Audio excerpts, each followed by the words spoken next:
Okay, we'll call the meeting to order and request a roll call attendance,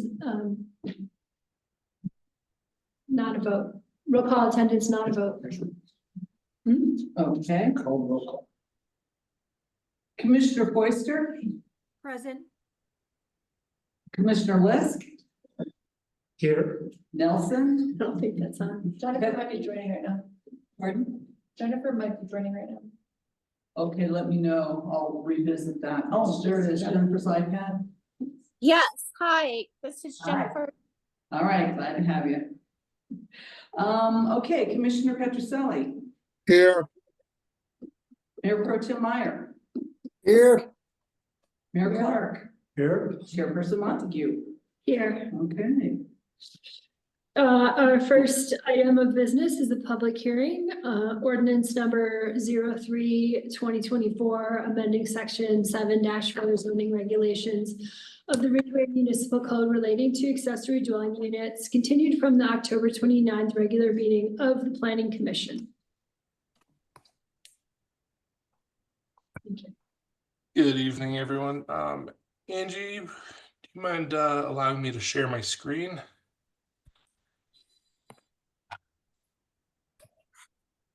And I have like a 60, 70 page slide PowerPoint. Hopefully that will be okay with everyone. I'm just kidding. I wasn't convinced that you were. Mayor, at least you got the joke. I don't know that Michelle did. No, I was just hoping you were kidding, but I wasn't. Yeah, I just didn't find it funny, TJ. That's all. Touche. I get that a lot too. There we go. All right. Well, I will stick to being a planner and not a comedian. And share this here screen. Okay. Everyone seeing that? Yep. Yeah. Okay. So thank you, Chair. As mentioned, we will go. Oh, come on. Order of events. There we go. All right. So as mentioned, we have the ADU ordinance coming back again this evening. As mentioned, this is a hearing, so we'll have to proceed as such. Here's your order of events for this evening. So we'll go through the presentation, and then you can open it up to comments from the public before closing public comment and hopefully discussion and make a motion and vote. Oh, thought I had another slide in here for this, but oh, there we go. Got slides a little out of order. So first, the objective of this evening is first, we're going to go over the process that got us here, just to revisit that real quickly. Then we're going to talk about the ADU regulation overview. You might remember from last month.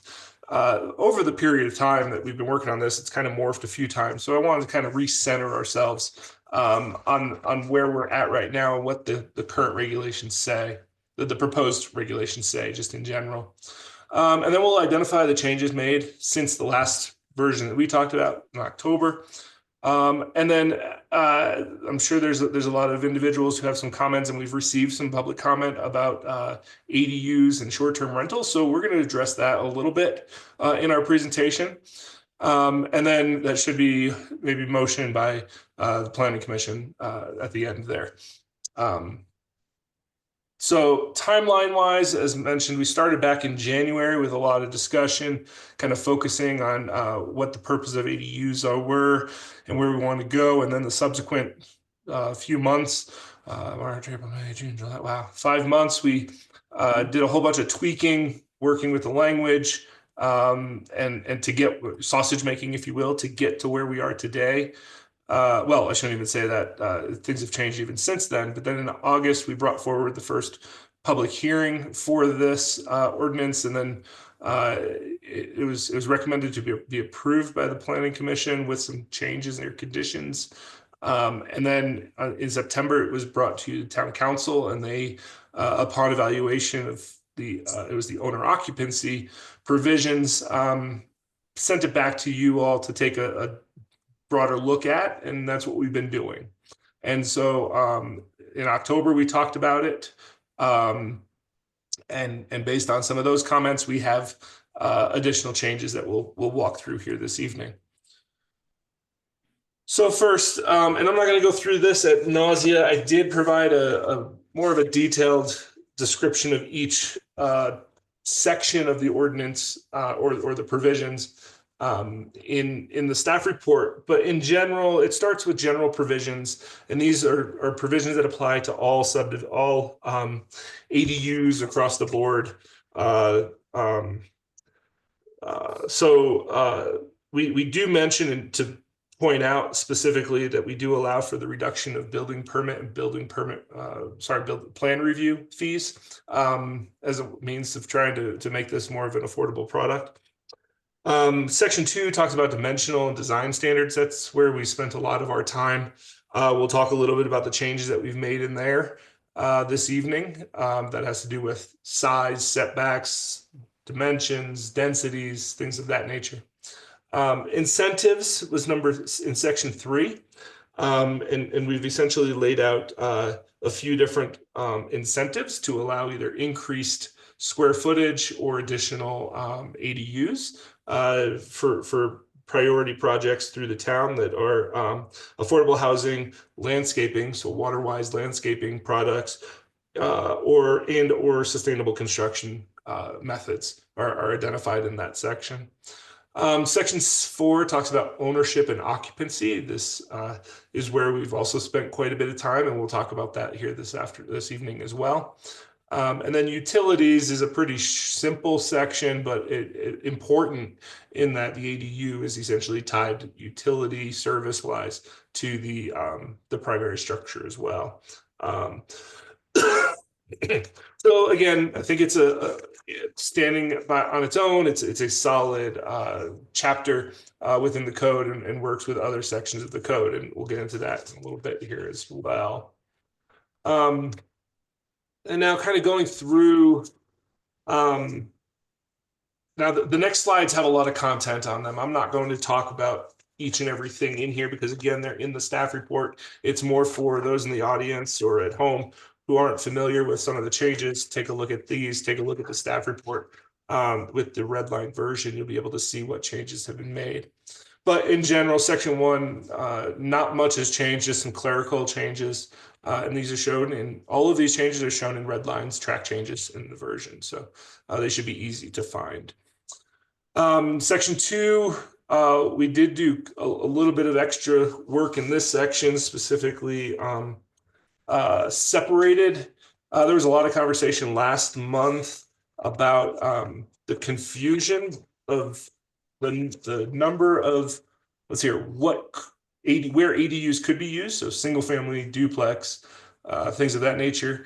And then that was all kind of mushed together with the number of units, ADUs that were allowed and square footages that were allowed. So we separated out to be a little bit more clear in this section. So this wasn't so much a standards revision, but more of a formatting to be more clear. And then also clarified some of the language, and you'll see this kind of throughout too. We did in this review of the whole concept, the whole chapter or section A, we modified some language just to be consistent throughout and consistent with other sections of the code. And those again have all been redlined. The big one maybe is clarifying that the landscape plan, the relationship to the landscape plan, if one's required, and just leaving it up to the determination of the town manager or his designee to determine if one is required. So just kind of clarifying that procedure. Incentives section here, we again a lot of clarifications. The big one is that third main bullet down where we clarified the intent with subsections 2 and 3. It was always intended that, and maybe even obvious, that all the underlying zone district standards and provisions need to be met, but we clarified that here, kind of that belt and suspenders approach. And then 3, this was talked about a few times too, but this is also the incentive section, and there still is a maximum number of 2 ADUs on any one parcel. So we wanted to, again, just reiterate that you can't get more with these incentives. You can only get up to 2.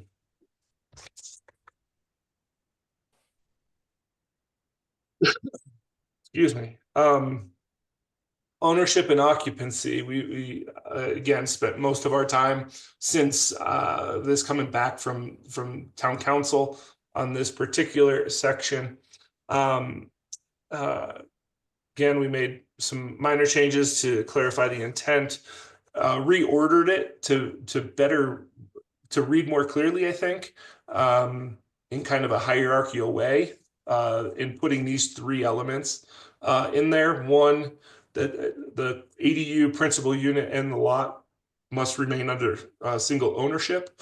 2, that an ADU shall not be used as a short-term rental in the relevant codes that apply to those were added. And 3, the ADU can be leased for as few as 90 days, provided it's owner occupancy. Now, that second bullet, I have another slide on this. We're going to talk more about that. So we'll talk a little bit more about what that means and ramifications of it. And then that 3rd bullet there, the clarified wait, no, that's not right. Never mind, that was a copy paste error. My apologies. So, short-term rentals, which is why most of us are here this evening, and the relationship between ADUs and whatnot. So first, based on a lot of the comments that we received, we have heard those. We have had extensive conversations internally on how to address them and how to best move forward with this larger, keeping in mind this larger affordable housing package that we've been talking about, or program that we'll be talking about hopefully more this evening as well. We took a different lens to the code, these provisions, and wanted to see how they related to the short-term rentals in particular. So first, it's important to note that short-term rentals are regulated separately from ADUs, right? So we want to be careful not to inappropriately mix the 2 concepts. But short-term rentals are regulated in chapter 8.5, which is in a whole separate section of the municipal code. It's business licenses or licenses. And so that's the process through which a property owner or an applicant can go through getting a short-term rental license. So there's that whole set of provisions over there. And then there's also section 746N, which is short-term rentals, and that's in the use standards and the land use regulation. So that is applicable to what we're talking about. But those are the 2 areas of short-term rentals. So what we want to make sure of is that we're not conflicting with each other in our language, and that all 3 of these elements are working together. And so we've tried to do that. And in doing so, we have basically 2 recommendations, or at least elements of our approach, I'll say. So first, we're proposing that there will be new language proposed for section 8.5, which again is outside of this process, outside of even the Planning Commission. But staff can bring forward amendments to that section of the code to clarify that an ADU currently licensed as a short-term rental may continue to be licensed as a short-term rental, provided that all of the following are met. That 1, the ownership does not change from current, and that's consistent with the short-term rental regulations in that it's not a transferable license. That 2, the license remains active and current, which means that it's being used, and it's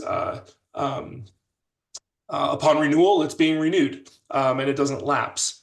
And then 3rd is that the license is not revoked for any reason set forth in section 8.5.4, which identifies a whole bunch of reasons that a license may be revoked.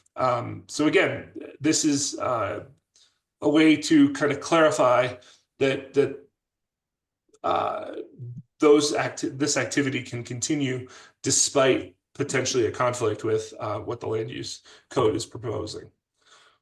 With that also in mind, we want to clarify, right, because these are different sections of the code and people might not be looking at both of them in tangent. So we wanted to also clarify in this section of the code, the ADU standards, that an ADU shall not be used as a short-term rental unless a short-term rental license was issued prior to the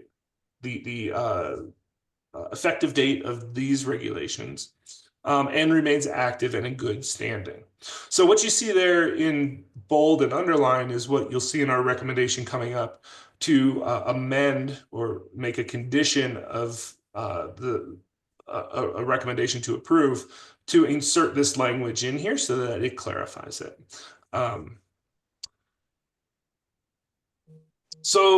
Then moving on to utilities, again, this is very simple. I think there's only one sentence in this, but we made a couple of just a grammatical change in there as well that's shown in the red line version.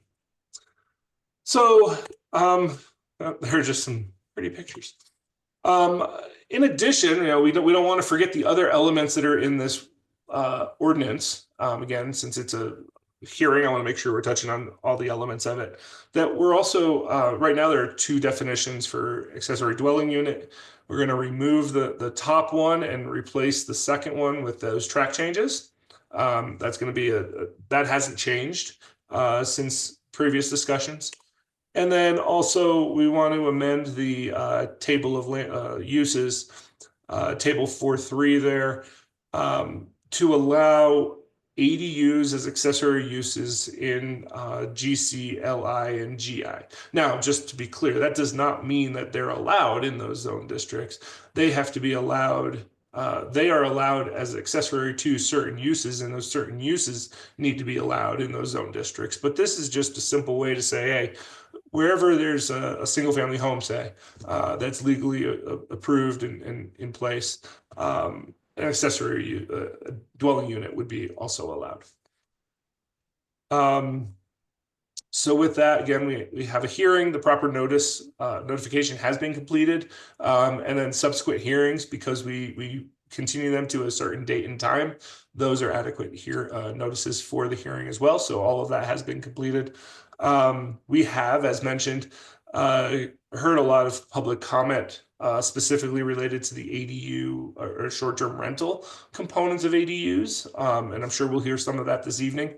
And upon discussion with staff, again, I don't want to presume, but I think that we've come up with a couple of solutions for that, and happy to talk more through that through this evening as needed too. So the text amendment approval criteria are here. They're also in your staff report. The commission may approve with conditions, deny, or continue the request this evening. And this is a slight change from what you have in your staff report. I highlighted the amended language in blue here. So staff is recommending that the Planning Commission recommend approval of the ordinance with the condition that section 746A4B be amended to add the phrase, unless the short-term license was, I'm sorry, that should actually say short-term rental license was issued prior to the effective date of this ordinance and remains active and good standing to the end of the first sentence. So that is the little language to be added, and then there's the motion if we get to that point, as well as some alternative motions if you'd like. That is the end of my presentation. Happy to answer any questions that you all might have, and then of course open it up to the public. Thank you. Thanks, TJ. Do any of the commissioners present have a question for TJ on the presentation Yes. thus far? Yeah. We can start with the people here, Russ, and then we'll go to the people on Zoom. Fine. John, Russ, go ahead. Okay. TJ, I was looking back at the old code. And this was part of the reason that I think we were trying to define the ADUs a little more specifically. But there was a setup that talked about building an ADU and using it as a short-term rental. We're actually trying to kind of separate those two. But in that agreement, it said that if you were doing it that way, that tap fees would be reduced, whereas the concept we're rolling out now with the ADU is that there is no additional tap fee for an ADU.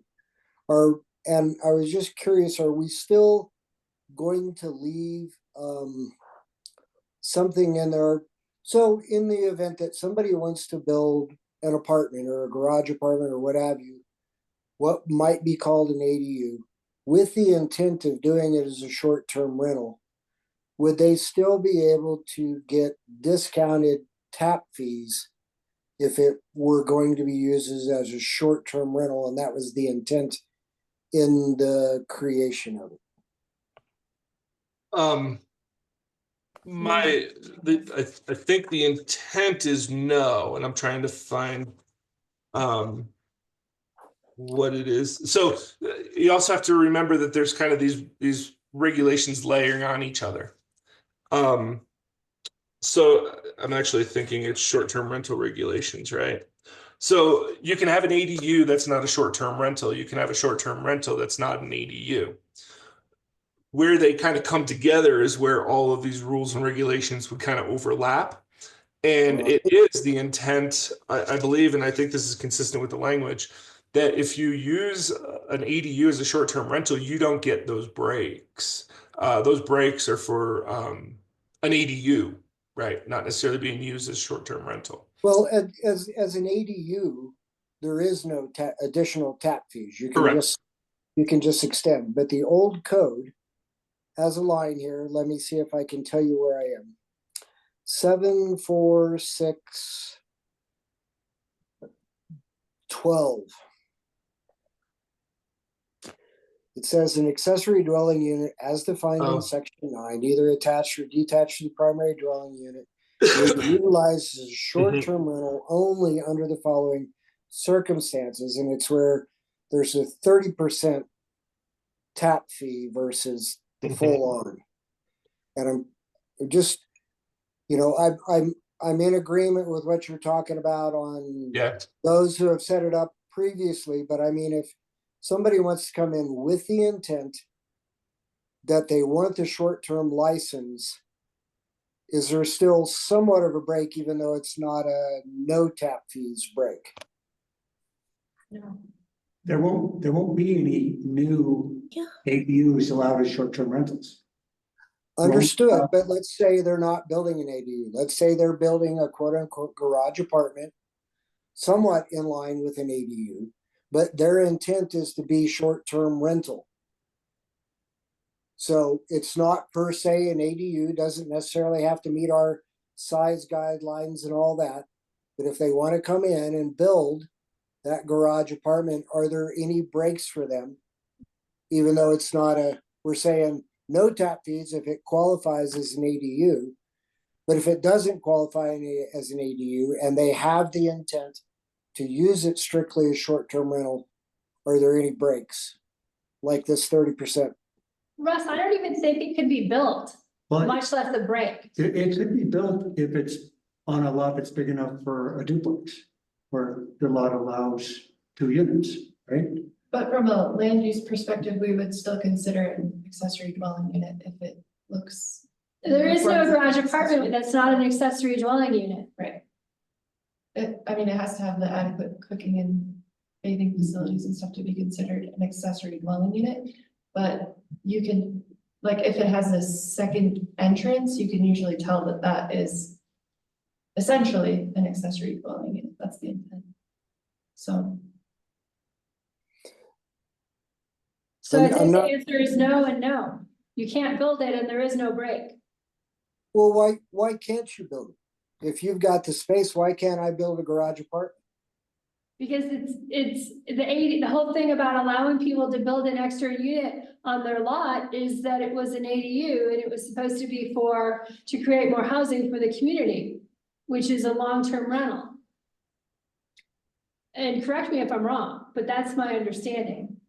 Yeah, and that's the proposed language right now that I think what's being said, I think, Russ, is that it can be built, but it cannot be used as a short-term rental based on the current language as proposed. That's my understanding also. Yeah, that's what I was trying to say. But then I think what I'm hearing you say, Russ, is that, and again, it's only on a parcel that's big enough to allow a duplex. You build a second unit and basically it's a second unit. It just qualifies as the second unit that the square footage of that lot allows. And then it's not an ADU and it could be short-term rented, but it doesn't get any rake on water and sewer because it's got its own water and sewer tank. Okay, and that's what I was looking for, John, that clarification. Yep. Again, because one of the concerns I heard from one of the citizens out there who's written in, and I understand their concern, but they're saying that they felt lucky and that they were able to build this thing and be able to use it as a short-term rental to help be able to cover their costs. And so I guess what I'm looking at here is I'm not disagreeing with it. I think that an ADU, in quotes, is something that should only be a long-term rental. But if the concern was that the only way they would actually be able to afford having a house and doing some of the things they do here in town was to build a short-term rental, not an ADU, but let's say a garage apartment that you had full intent of being a short-term rental. I was trying to understand if there was any breaks or they had to pay full tap prices on that. I think that's what you're telling me is they would have to do full tap prices on that. That's It the wouldn't only be way. to short-term rented. Yeah. So is that gonna happen in hindsight for people that are getting grandfathered in who got a deal on taxes? It's only on a lot that's big enough to allow 2 units anyway. I understand that, but we're about to grandfather people in that are already renting, have short-term rental permits. They would have already paid the water tap fee to get that license. You have to pay the water tap You do. for your STR license, so. Thank you. We need to follow the public Right, hearing. thank you for procedure. We'll have public comment in a second. Thank you. Anyway, do you have any questions? I don't. Does anyone else on the commission on Zoom or whatever the hell it's called have questions? No. Thank you. I'm now gonna open this up for public comment. When you come up to speak, please state your name and your address and have at it.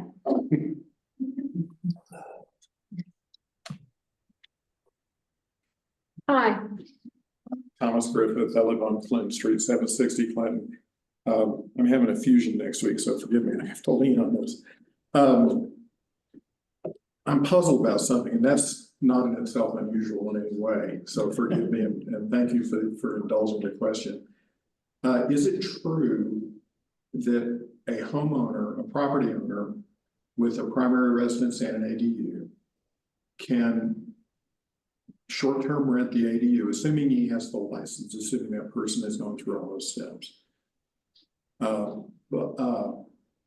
He can STR the ADU. Can he also live in the ADU and short-term rent the primary residence? so could it go either way? Yeah. And is that consistent with what the commission wants, with the commission's intent for housing? How does that play into it? And this is not a specific question. It's just something I thought might be encountered at some point in the future. So anyway, Thank you. Thank you. That's all. Yeah.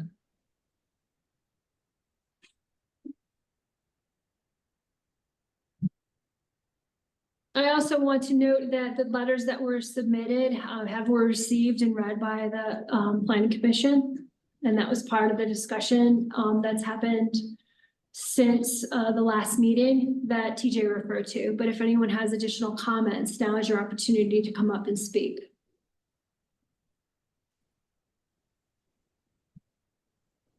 Hi, I'm Chris Bollane, 211 South Mary Street. I have an ADU in short-term renting it for about 4 years. I did write a letter to the commission, and thanks for taking the time to read that. Just kind of wanted to elaborate on a couple little things and add a few more just random thoughts. As far as the fire department volunteers go, that's a big concern to me. We have 30 people, roughly 30 volunteer firefighters at a given call. We have 2 that are available to show up, sometimes 3.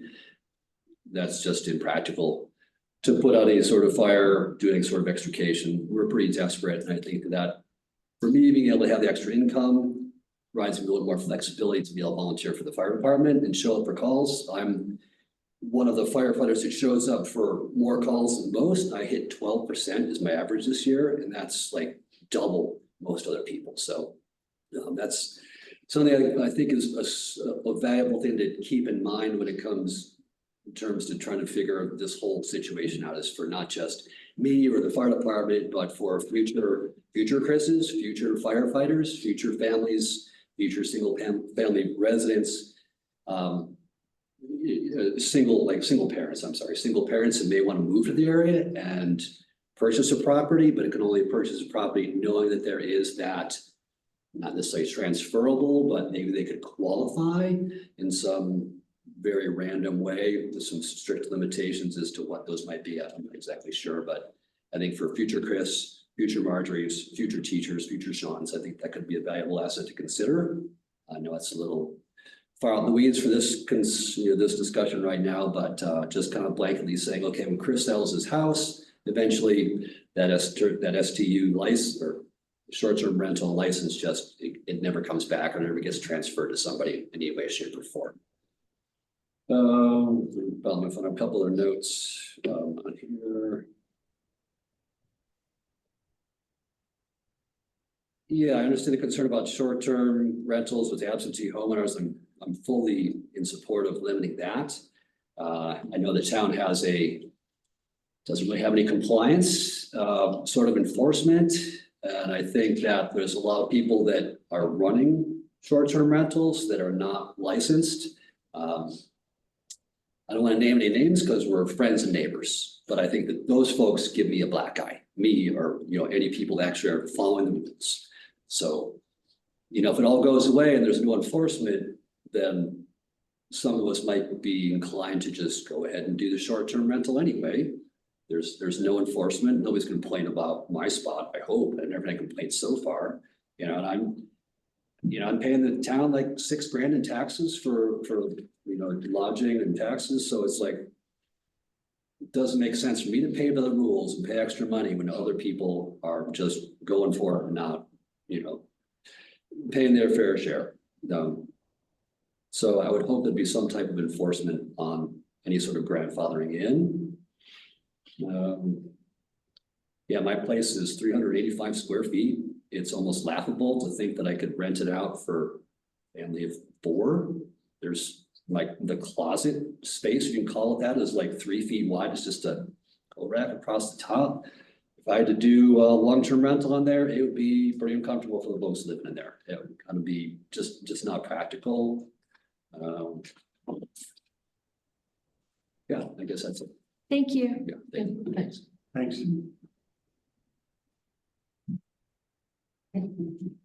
Well, I compiled about 20 pages of notes and thoughts on the ADU short-term rental. And I do feel a lot of relief knowing that I can be grandfathered in, because the short-term rental of my ADU has been the only thing to keep me and my family alive. You need to state your name now. Oh, I'm sorry, I'm Marjorie Phelps, 250 South Charlotte Street. I've lived in Ridgway for 25 years. I've raised 2 children here. I have been a highly qualified, specialized educator for 17 years in the Array School and the Montrose School District. while holding this job as an educator full-time, which should be a career. I should be able to support myself and my family with that, but that's never been the case. I've waitressed at 7 different restaurants in the county. I've held a third job as an interpreter and translator. I have run in my ADU long-term, and I have barely been able to keep up with my monthly expenses. I am constantly fighting off debt. All of that changed as soon as I was given the opportunity to not just have a short-term rental, but to run a locally owned small business. I put my income back into the community when I can afford to buy groceries at Mountain Market. I can actually afford to go to the hardware store. I can afford to get a pizza and a beer occasionally. None of that was possible when I was working 3 jobs and trying to raise a family.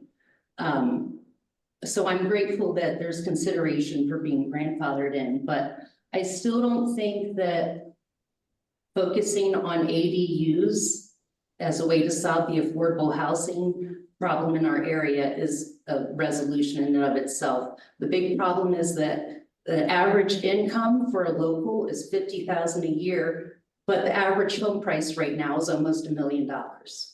That is the discrepancy that creates an issue with affordable housing. Not local people like me that live in a home where I'm lucky enough to generate income from that property. I'm not a real estate mogul. I'm not a wealthy person buying investment properties and taking the money out of the community. I'm reinvesting in my community. And I think when we discuss short-term rentals, we need to consider that and how we're regulating it so it's benefiting our community members, not investors that can afford an investment property or a second or third home that they're going to short-term rent. And my issue with section 4 of this ordinance is that you're basically saying, if I can't afford my mortgage that's increased by almost $4,000 because of the taxes and insurance on my rising property value, then I can move into my ADU with my son, a 400 square foot ADU, but I can short-term rental my main home. To me, that's the problem. We need to really think about how we're regulating short-term rentals and what we're allowing. So it's a business that can benefit locals and not investors that are going to take the money away from us. Okay, I have a lot of other thoughts, but those are the main points I just wanted to point out. I also just want to change the mindset of short-term rentals. It's a small, locally owned business. And since 2022 to the present, I have paid $3,000 in lodging taxes. I'm generating revenue for my community. I have paid almost $7,000 in Colorado sales and use taxes, Ridgway County sales and use taxes, and the Ridgway sales and use taxes. I've paid $4,000 for a water tap. I've paid $800 for 2 short-term rental licenses, the initial one and the renewed one, and I've paid $90 for 3 different business licenses. I am giving money to the community so I can run this business and afford to live here. And I appreciate that to be considered when the Planning Commission is thinking about how to manage ADUs and short-term rentals. Thank you. Go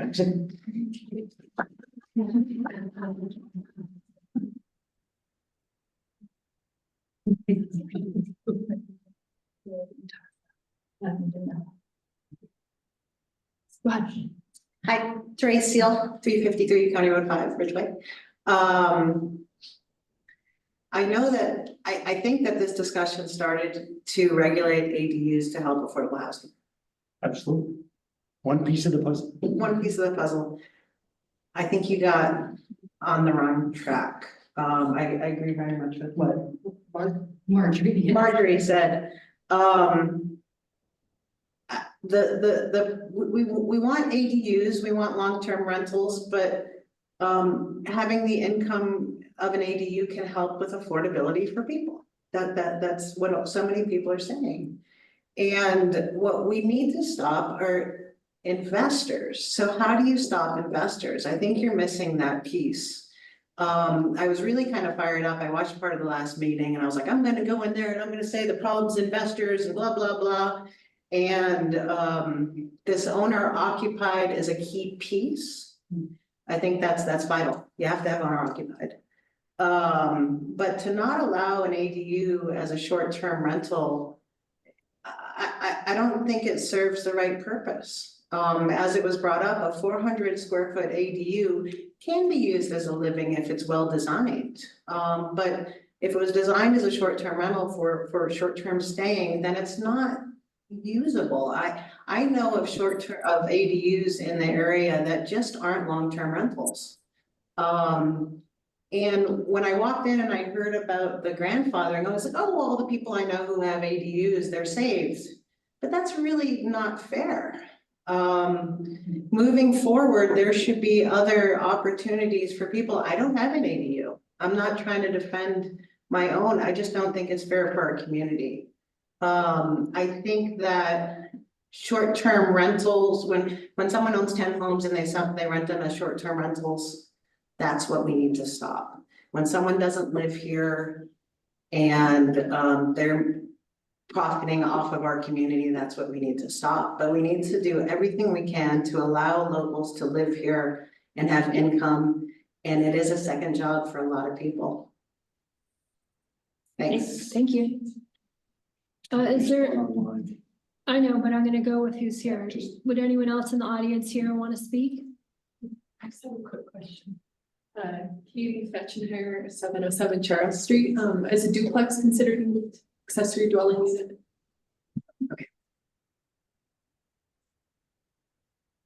Do we have people, we have a hand up online? Shannon W? Yes, then- hi, is it possible to turn my camera on? Yes, of course. It's been turned off. I can't turn it on. Okay, here we go. Okay, great. Hi, everyone. Thank you so much for this opportunity. My name is Shannon Weinberg. I live at 790 North Laura Street. I lived in Ridgway for 5 years. And I just cannot tell you how much I agree with everyone who has spoken before me. And I just want to point out, Russ, that situation that you're describing about your friend who wants to build an ADU, they are not going to be able to have the opportunity to continue living here if that is part of their financial plan. Because of this proposed regulation. So please, please, I urge you to make sure that you really understand what it is you're doing here, because that's really what everyone has mentioned. So grateful that, you know, being grandfathered in will help me, a divorced single mom who lives in this community, whose kids go to school in this community, will be able to continue to afford living here. But you are all really missing the boat on focusing on ADUs. Where you should be focusing is on the investors. It's on the single family homes who have short-term rental licenses. I urge you, if you haven't already, take a look, which you should have. I hope that you have. Take a look at the percentage of licenses that are ADU versus single family homes. We asked Karen Christian earlier, you know, these same questions, and she didn't have those answers, but she did let us know that about half of the Airbnb listings have vacation rental managers. Just inherently, if you have a single family home and you have an STR license, you don't live here. So I just don't understand why we're focusing on ADUs. I'm certainly hoping that you all have done some real estate analysis and market analysis in a couple of different areas. Because if you had, you would know that an ADU in this community is essentially not affordable housing. I just saw one list the other day, a 1-bedroom for $2,600 a month. That is not affordable. That is not what the market supports. My ADU is not appropriate to serve affordable housing and those who need it. What's best is a house where you can have roommates if you are in the service business or if that's what your financial situation requires. It's best for families. It's just not an ADU. An ADU is actually the least affordable option out of anything in our entire town. It is not going to have the results that you're looking for. It just isn't. The other thing that I'm hoping that you looked out for real estate is property value implications. There is certainly going to be a distinction between a home that's being sold with an ADU that cannot be short-term rented versus one without that can be. So I sincerely hope that you all have done that type of homework to understand what the property value implications are of such an action. Another question I have is what Bo Nerlin says about all of this. I don't know if there's any type of precedent. I haven't been able to find any precedent out there legally. I'm just, I just have a lot of questions, and I know this isn't a discussion, but I'm hopeful to just maybe get some of the wheels turning. Again, very grateful to be grandfathered in. I just want you all to know that I would not be able to afford my own house today. A single mom with 2 kids would not be able to buy my house that I bought 3 years ago. I'm sure a lot of you have been around for a long time and bought your house 20 years ago and you have these low mortgage payments. I just checked on Zillow, $1 million house, which is what Marjorie said is the average, sales price. It's almost $6,000 a month. You tell me what single mom can afford to do that without some type of assistance that can only be found in an STR license. So again, I just really appreciate you guys hearing me out. I'm very, very grateful for the grandfathering, but you're all missing the boat if you don't allow this to continue for the people like me. Just like the gentleman earlier, Chris, I think was his name. Like, Chris couldn't afford this again. It's for the future Chris's, the future Marjorie's, the future me's. Because let me tell you what, if someone comes in and they buy my house and they don't need an STR, they're not going to live here. It's going to be a second, third, fourth home. And then we become Telluride. This legislation to me is pushing us further and faster down that road to being another Telluride. So again, I really appreciate all of you. I am certainly open to working with all of you to, improve some of the legislation and regulations that we do have to be more focused at investors who are the problem and away from vital programs like STRs for ADUs that help families, that help school teachers, that help single parents be able to buy into this amazing place that we call home. So thank you all very much. Yeah. Nikki?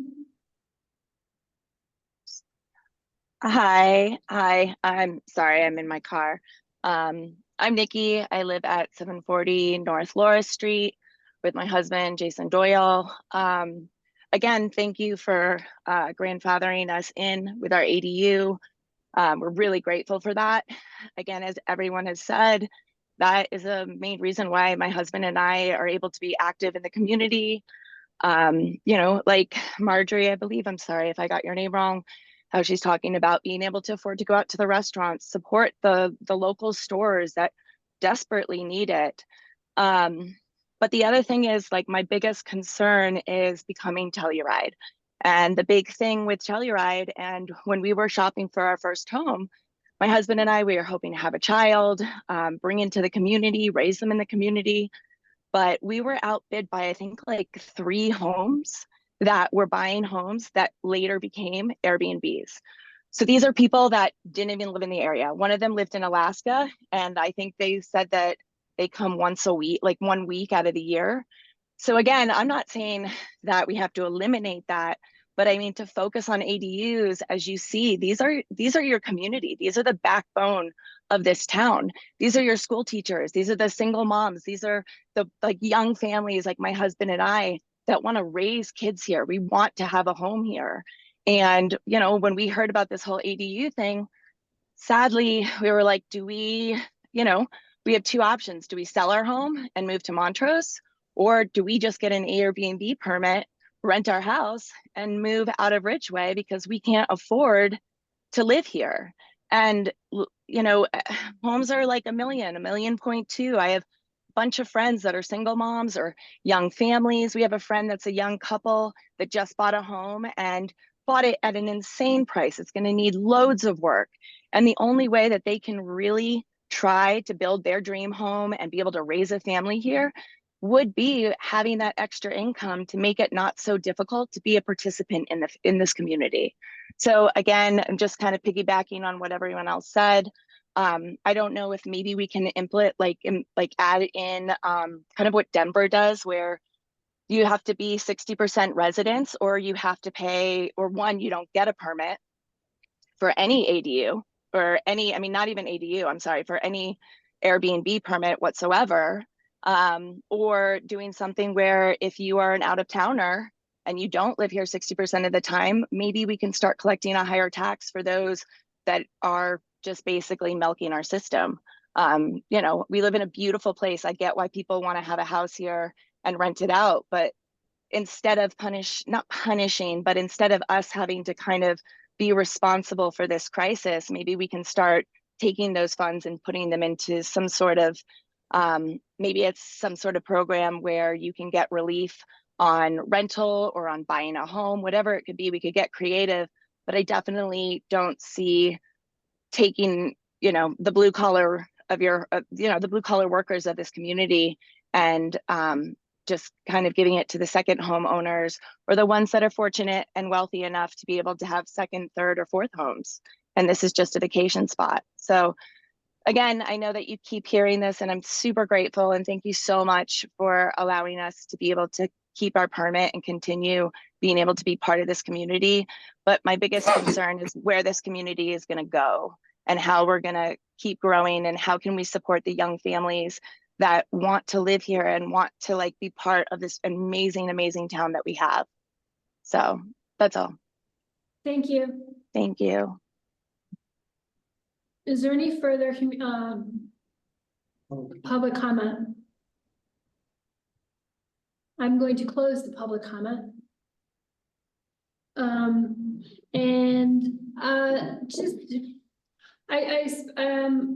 I spoke with town staff earlier about this, but I personally am struggling with the grandfather clause, not to take it away. But I feel like that closes the gate behind the existing people, which is what we've been hearing tonight. Everybody's grateful to have it, but they're like, what about the next me? And I ask again of staff if there isn't a way for the short-term rental licenses to manage that. Like, I think right now there's a total of 50 available and there's a total of 50 issued, and there's a few of those are available currently. And I like what someone else just said about, you know, maybe there's a way to look at that where, you know, these single family homes that are being short, maybe there can be like a priority thing with the short-term rental licenses. Like, I'm thinking out loud, and this would have to go back to staff, but I struggle a little bit with the grandfather clause. Of course, I would want that to allow everyone who's already doing it. I'm not trying to get rid of that, as I repeat myself. It's just that I think it should be done in a different way where the people that come after would still be able to maybe obtain one of those licenses if there were any available.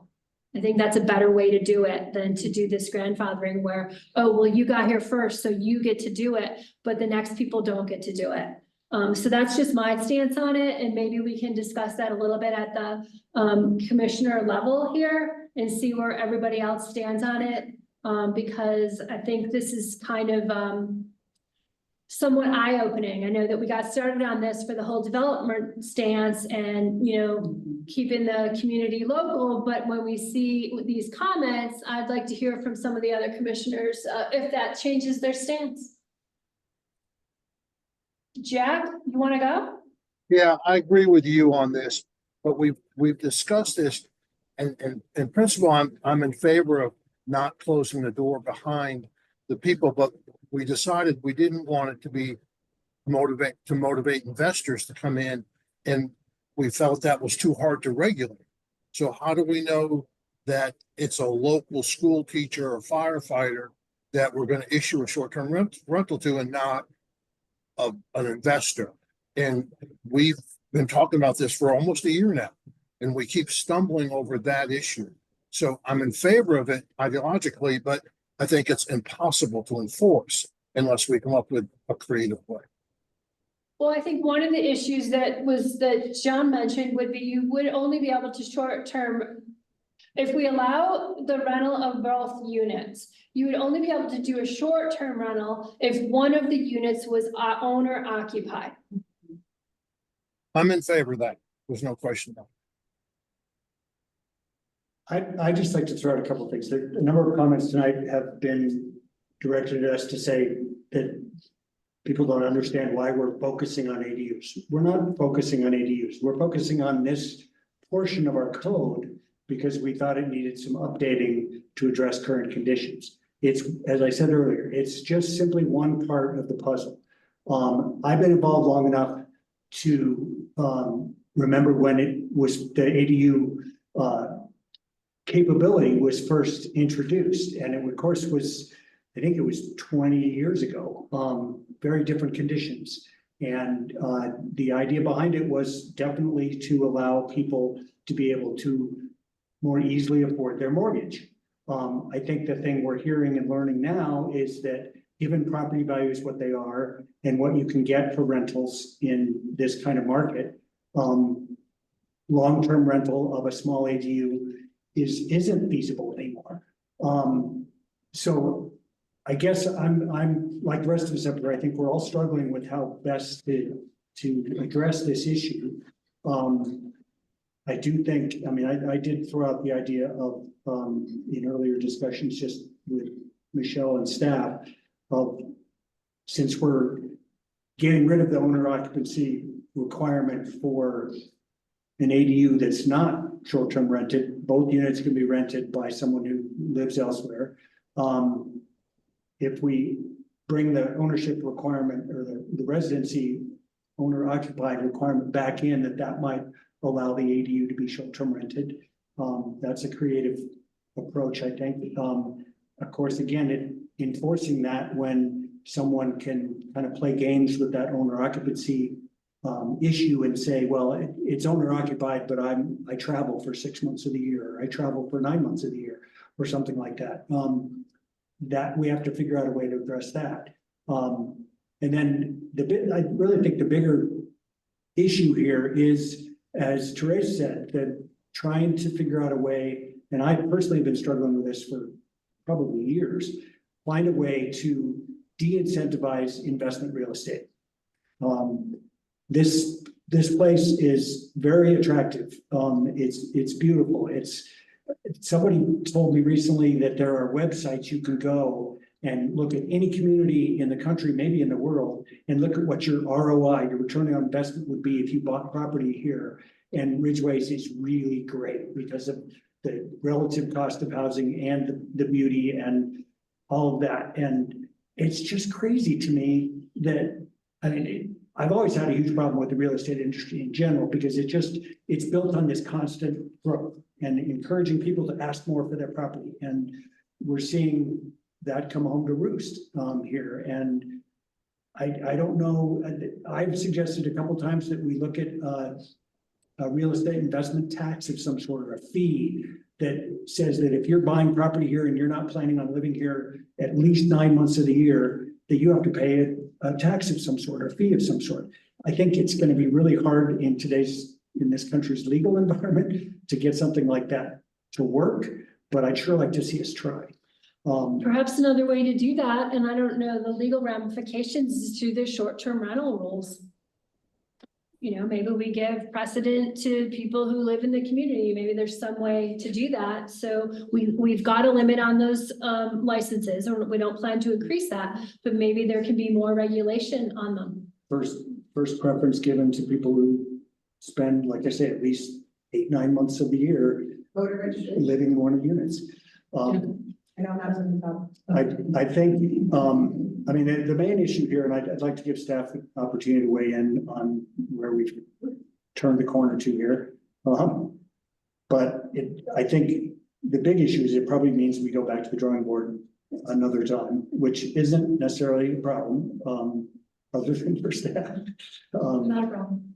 But I think we do want to get this right, and we want to address, I mean, I hope everyone here in the room and on Zoom understands that the town council, speaking for the town council and on planning commission here, everyone involved in the town of Ridgway's local government wants to address our affordable housing issues above all else, really, in a huge way, because we get that housing, it all starts with housing. We can't have daycare if we don't have housing. We can't have employees if we don't have housing. It's a critical issue, and we're all struggling to find ways to figure out how to address it. So I'll get off my soapbox there, sorry. So basically, like, we hear you and we're trying to figure out what to do. Pam. Hi there. I agree with every person that spoke from the audience, and I want you to understand a very important part that John mentioned earlier. Well, first of all, ADUs are huge, and we know that. But as John said, they are only one piece of a very big puzzle, with many moving parts. I was one of the people who voted to have owner occupancy only, on ADUs and short-term rentals, because I think that keeps our community stable and our residents invested as opposed to out-of-state investors. I'm more willing to think about, ownership within a tri-county area, because people are very mobile here with jobs and investments and where they live and where their kids go to school. Excuse me. What I would be interested in knowing is there a legal way for town council to put into town law that real estate transfer, whether it's a new home, an existing home, cannot. I mean, what I'm hearing a lot of is that our non-compliant short-term rentals are a big problem, and we don't have any enforcement. Is there a legal way for the town to set up a regulation that if somebody buys or sells a piece of property, it is stated and the buyer must sign that it will not be used as a short-term rental? I don't know about that, Pam. I think that's a question for the town attorney, but I don't think there are a lot of unknown short-term rentals in the town. Chris, you mentioned that you think there are. Yeah. I think you need to talk to staff, because Pam assures us that she's got them all lined out and knows about everyone. So, and there are services that the county and the city of Ridgway have asked us to join with them in using to identify these. Maybe they're using services other than Airbnb and Verbo and doing it somehow kind of under the rug. But that I can't imagine there's a lot of them. If there are, then they're doing something really stealthy. But it certainly needs to be addressed. And the only way things get enforced here in town, for the most part, or the main way, is through complaints. So if you know of ones that are getting away with it, like you say, not paying lodging tax, not paying for their license, then we need to know about it. Even if it's you can do it in a way that they don't need to know that you're reporting them. Right, it's anonymous, but I feel like. Well, anonymous, It would be. Anyways, that's not what Yeah, we're discussing. we need to address that for sure, Okay. if it's true. It looks like I have a couple other commissioners on Zoom that would like to comment. Jennifer hasn't gone yet, so we'll hear from her, and then Jack, you're next. Hi, thank you. This is Jennifer, and I just wanted to say that I appreciate everybody's input. This has been a long journey. I've been on the commission for almost 10 years now. So my story is I was here when we adopted ADU regulations. And I know back then, I think that was 5 or 7 years ago when we first, not when we first started talking about ADUs, but using ADUs as affordable housing. And the intent was, we all agreed at that time that the intent was to have affordable housing for people who live and work here. And of course, that's what we've been hearing tonight, and that's what we all want. The commission has worked really hard, I think, to create this for our community and make incentives for people to build ADUs for that reason. But now we're hearing that people would like short-term and that the long-term doesn't supply an income as the short-term does. And so it kind of changes everything, as like I said, we've worked really hard to give incentives, and I feel those incentives should be towards building affordable housing and not short-term rentals. And for my story, my son just moved out of town here because he was in a long-term rental in Ridgway, and they do allow short-term and long-term rentals together. And he was on the long-term, and the short-term rental was kind of a pain for him because they kept walking into his house thinking that was the short-term, and they kept parking in his parking spot. And so it is kind of a problem when you have a short-term with a long-term. He also had to move out of here because the rent went from 1,600 to 4,000, which is kind of more than just trying to cover your costs. So, and I rent as well. And so I would like to see more rentals, long-term rentals, so I can stay here in this beautiful place. And so I do agree with maybe looking at the short-term rentals. I don't know if we have capacity to have someone regulate the short-term rentals, and if that's something that we can start looking forward to and putting in the budget so we can enforce this, and that we can keep the people that do have the short-term rentals now and go forward, and hopefully be able to give other people chances too as well. So I do agree with where this conversation is going. Thank you. Jack? I think I've really been pretty adamant about not doing short-term rentals on the ADUs, and I think I'm kind of ready to change my position on that. I think I've been strongly opposed to having investors buying a house in an ADU, and thinking it through and listening to the citizens' comments here. I think if we require that one of the two units is owner occupant, and the short-term rental does not transfer at sale, I think we're pretty well accomplishing what I would like to see accomplished, and that's create the community.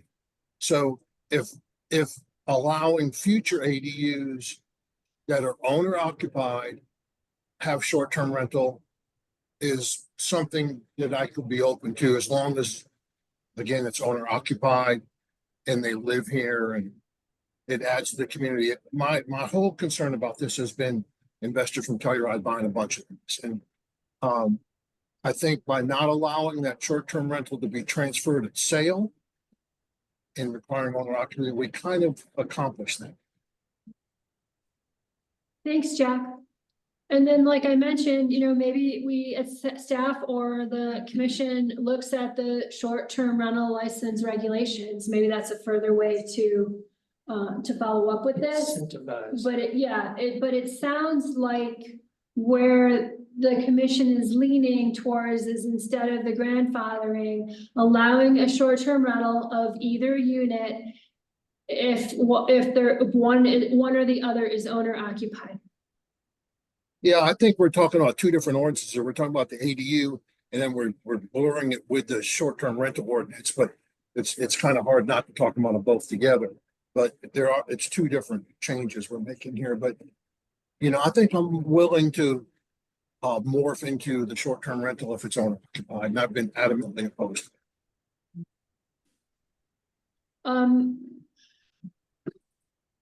Nikki, we need to tell you that we've closed public comment, so can't let you talk, but Russ, you can go ahead. Okay. Yeah, I guess this kind of goes back to my original comment, and to me, the way we've kind of structured things right now is an ADU, let's say in quotes, is actually, I think the way I've been focusing on this is an ADU would be strictly a long-term rental thing. I understand the concerns that people have with that, but I guess what I'd like to say is let's put another name on it rather than an ADU. And that's what I was trying to talk about earlier, is if somebody wants to take a garage or a garage apartment or something like that, and be able to set that up as not an ADU, but as a short-term rental. And so I'm just kind of trying to put another name on it so that if that's what somebody needed to do in order to be able to stay.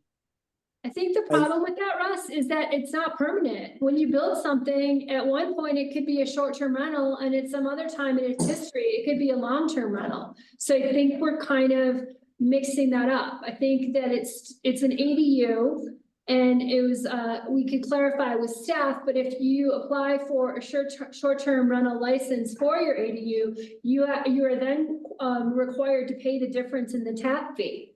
And so it doesn't have to be, when you build it, you don't have to say which is which, because it doesn't have to be forever. So I think there's a different way to regulate that. But I mean, we've got people saying that they've got this thing that can only be used as a short-term rental because it has a 3-foot closet, you know. And so some of these are being built without the intent of ever being a long-term unit by the way it's built.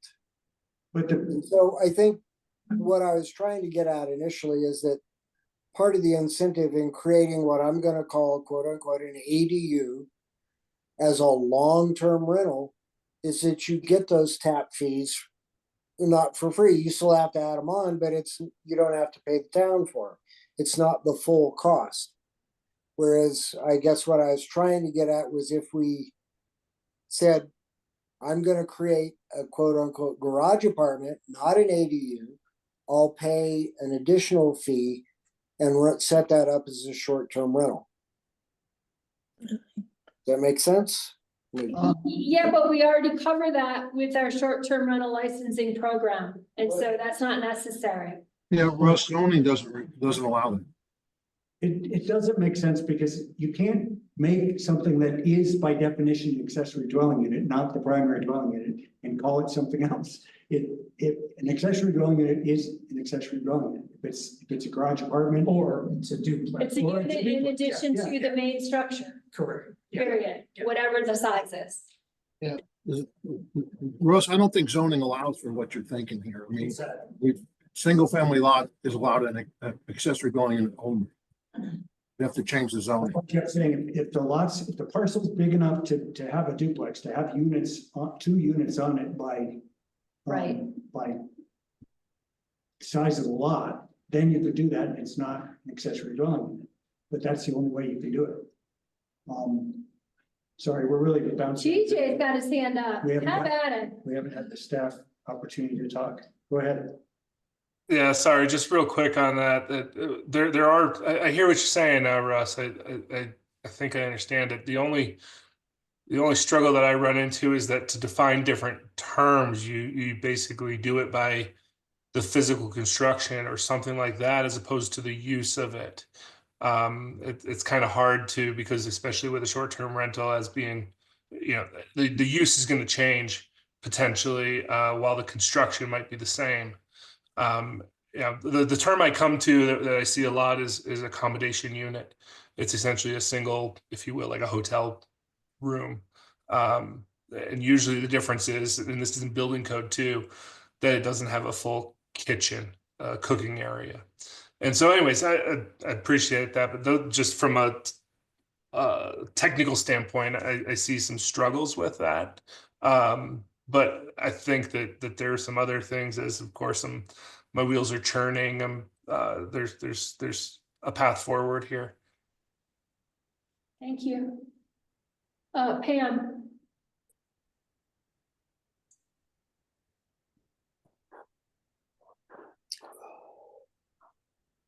Does anyone else on the commission have any comments or questions?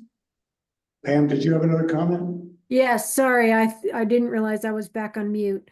ADU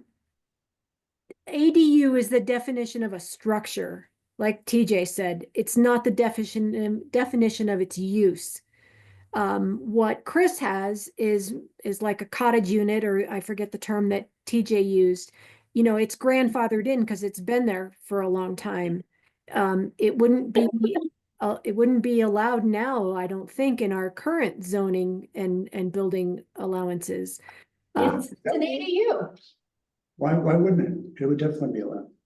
I thought it didn't have a kitchen or, It has a kitchen. oh, okay. When you wrote that, you know, the people don't eat there, and I just misunderstood it. He was just saying they contribute to the local economy by going out for dinner and so on. Yeah, okay. And anyway, an ADU is the definition of a structure. How it is permitted determines whether it's short-term rental. I think I like where we are. I just think we need to work on the enforcement. And you know, I've always said property owner occupied for an ADU is my preference for a short-term rental. But I think our enforcement and going forward with buyers and sellers has got to be addressed.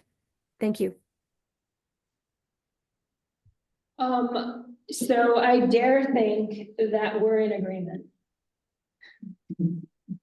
Oh, no, not that. So TJ, that's slightly different than the language we proposed. Do you feel like we can make a motion and move forward with this? Yeah, potentially, and It's simpler so- than the proposed motion. yeah. So, is there then consensus to allow ADUs as short-term rentals, provided that one of the units is owner occupied? Is that the? Yes, provided that the main structure or either or could be short-term rented, provided that either or is occupied by the owner.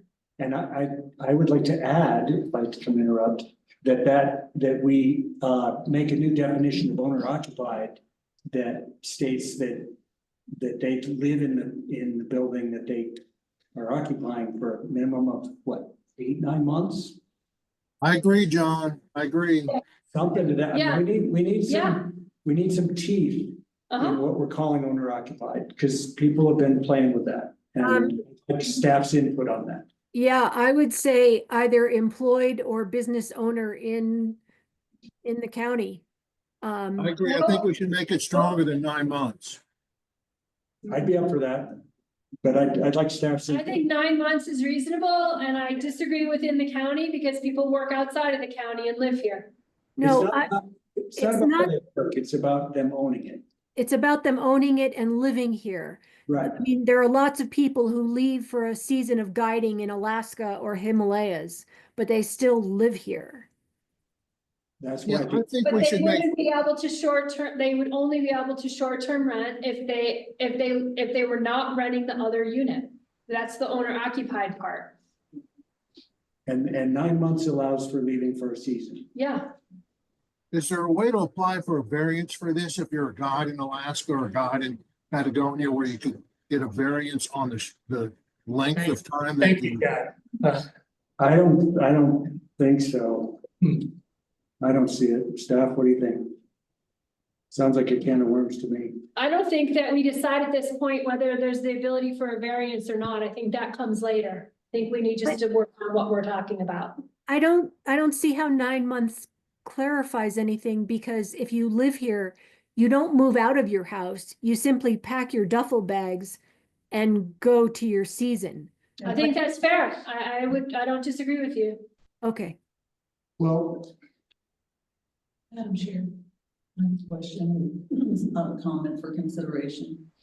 Currently, people that have STRs are allowed to have a property manager. Now, I'm not saying a VRBO or something like that, but a property manager, and they do not have to be there. So you need to consider the owner occupancy for what's going on now and how you want to handle it in the future. Because we do allow property managers, meaning the owner doesn't have to be there. And I would like to propose that we not allow that the next time that property is sold. It may not be when the property is sold, it may be when the short-term rental licenses are renewed. That's a renewal thing. It's also a separate question from the And- ADU thing. Yeah, It's a and good- so we're not gonna something go to there totally right now. cancel, something. So I guess my question is, if we're going with, it has to be owner occupied, and we don't need to put a month, restriction on it. I think what we're trying to say is that if one of the 2 units is short-term rented, the other one cannot be rented, period. So if you leave for 3 months, you don't get to rent your house out when you're short-term renting the other one. I think that's where we're trying to go with this. Help me out if the commission, That's fair. is that kind of removes the whole, well, you know, I'm leaving for this, I'm leaving for that. Well, then you shouldn't be short-term renting that property because you can't rent the one that you're occupying out while you're gone. Is that reasonable? I agree. I agree. Here's another question I've got.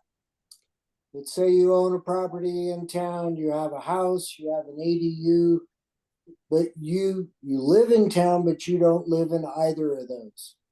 Is that acceptable? No.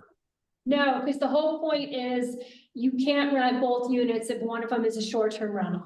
Then you're an I didn't investor, say Ross. short-term. I didn't say short-term. Can Ross, you- then you're an investor.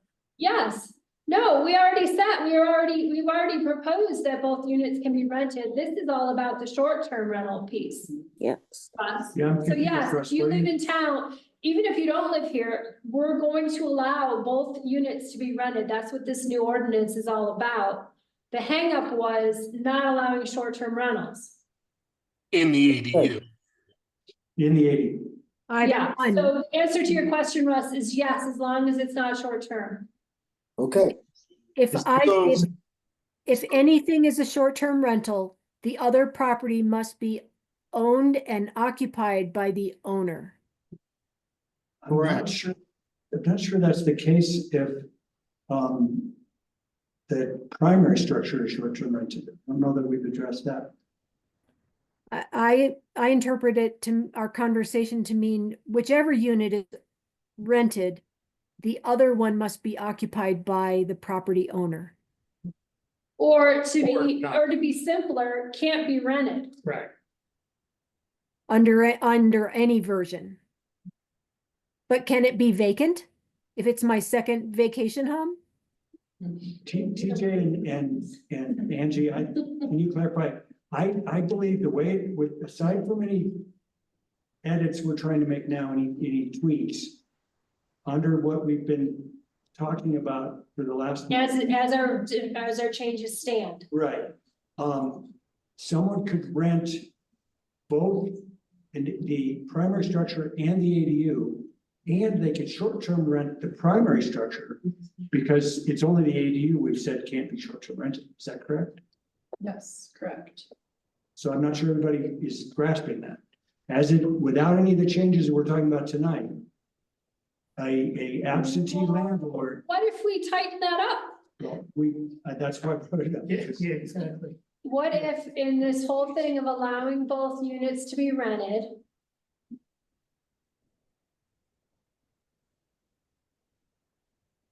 If you're gonna short-term rent it, then only one of them can be rented. Then you don't get the benefit of renting both, because the whole I point of believe that is exactly what we had probably 4 months ago. Yeah, And I think that's the version that got sent back from town council to say, rethink the owner occupancy. We thunk it and we haven't changed it. But no, I don't, that you can rent both units. But you Well- can't, no, what I'm saying is you can rent both units, but if one of them's gonna be short-term, then you can't rent the other. The So owner that is occupancy different. only comes into play if you're short-term renting. That is different. That's not what we've been, I agree. yeah, I agree. That's not why it came back before. No, That's new. Is that right, TJ? Would you That go- is true. If the stipulation is tied to the short-term rental, that was not, and that's what we talked about that a little bit. So what I'm trying to clarify is I don't think it should matter which one is short-term rented. If one is short-term rented, then the other one Correct. has to be owner occupied / can't be rented. And I think that the issue there, and I'd like staff to talk about this, is that enforcement of whether or not a unit is rented is tricky, right? Very. Yeah. Correct. Yeah, we run into the same enforcement administrative issue as owner occupancy. and I Well, think, occupancy is discovered when they apply for their license. So when they apply for their short-term license is when they have to demonstrate their ownership and their residency. And every time they renew, they have to Yeah. kick out the renter and pretend that they're living again. Living there again. right, because what we've heard from several people tonight and letters and other things is we're trying to support short-term rental opportunities for people who live here, because for some of them and many of them, us, all we, is the only way they can afford to live here. Sean Rao, he does short-term rental in the summer and he does long-term in the winter. But Sorry to jump in. let me Yeah, finish. Rein us in, TJ. But this problem already exists. We're not creating it. That's where we have to move on to the next discussion of enforcement. But I believe that if a short-term rental exists, the primary or the ADU, one of them must be owned and occupied by a resident. Okay, so now we're somewhat going full circle. I think that what I'm hearing, I understand, and everything that just about everything that I think I'm hearing is more tied to the short-term rental than the ADU itself. The physical allowance of an ADU. I believe that's correct. So we can essentially the one paragraph that provision that we're talking about is an ADU shall not be used as short-term rental. What we could say, we can amend that to say that use the kind of the current language and say that an ADU may be used as short-term rental in accordance with those other sections of the code. Then I think it's a lot easier to get at what we're talking about, what the goal is, through the licensing process than it is through an ADU. Yes. The issue is not the ADU or ADUs. The issue that we keep stumbling on is the short-term rental. Yes. Yes. Correct. Correct. Yeah, we need. So to if everybody can bear with staff for a while, I think we can easily, over the next few months, move this thing forward with a simple amendment this evening to that provision. And as we mentioned earlier, re-looking at the short-term rental licensing process to clarify where a short-term rental license may or may not be allowed. Angie, how does that sound? Sounds great. I don't You know. guys, for those following in the audience, you guys are still okay. Yeah. Okay, what the only clarification, TJ, for me is, it doesn't matter where it is, it's the ownership. And we can't get that in a land use code. That is illegal. But in the Why permitting, do you keep saying but in the, ownership? You can't rent something if you don't own it. It's not ownership, it's So- occupied. it's So occupied. we can address a lot of that more cleanly in a licensing process than we can in a land use provision. Thank you. Got it. I agree with TJ 100%. Oh my Oh, God. boy. So, I'm sorry, did I, No, we're good. You didn't miss anything. do we have a Consensus? do we have a suggested motion that we can? Yeah, what TJ was saying when you stepped out was that the way to further regulation of this is to use short-term rental agreements in the future. In the license. But we're good on this. So I think this is, I'll go ahead and just read off the amendment that I'm thinking.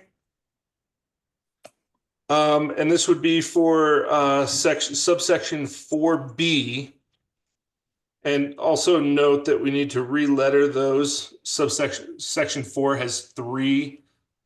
It's an A, B, and a C that just didn't come through with the red lines. But B, an ADU shall only be used as a short-term rental, provided it complies with all provisions of section 746N, short-term regulations, and section 85, short-term rentals.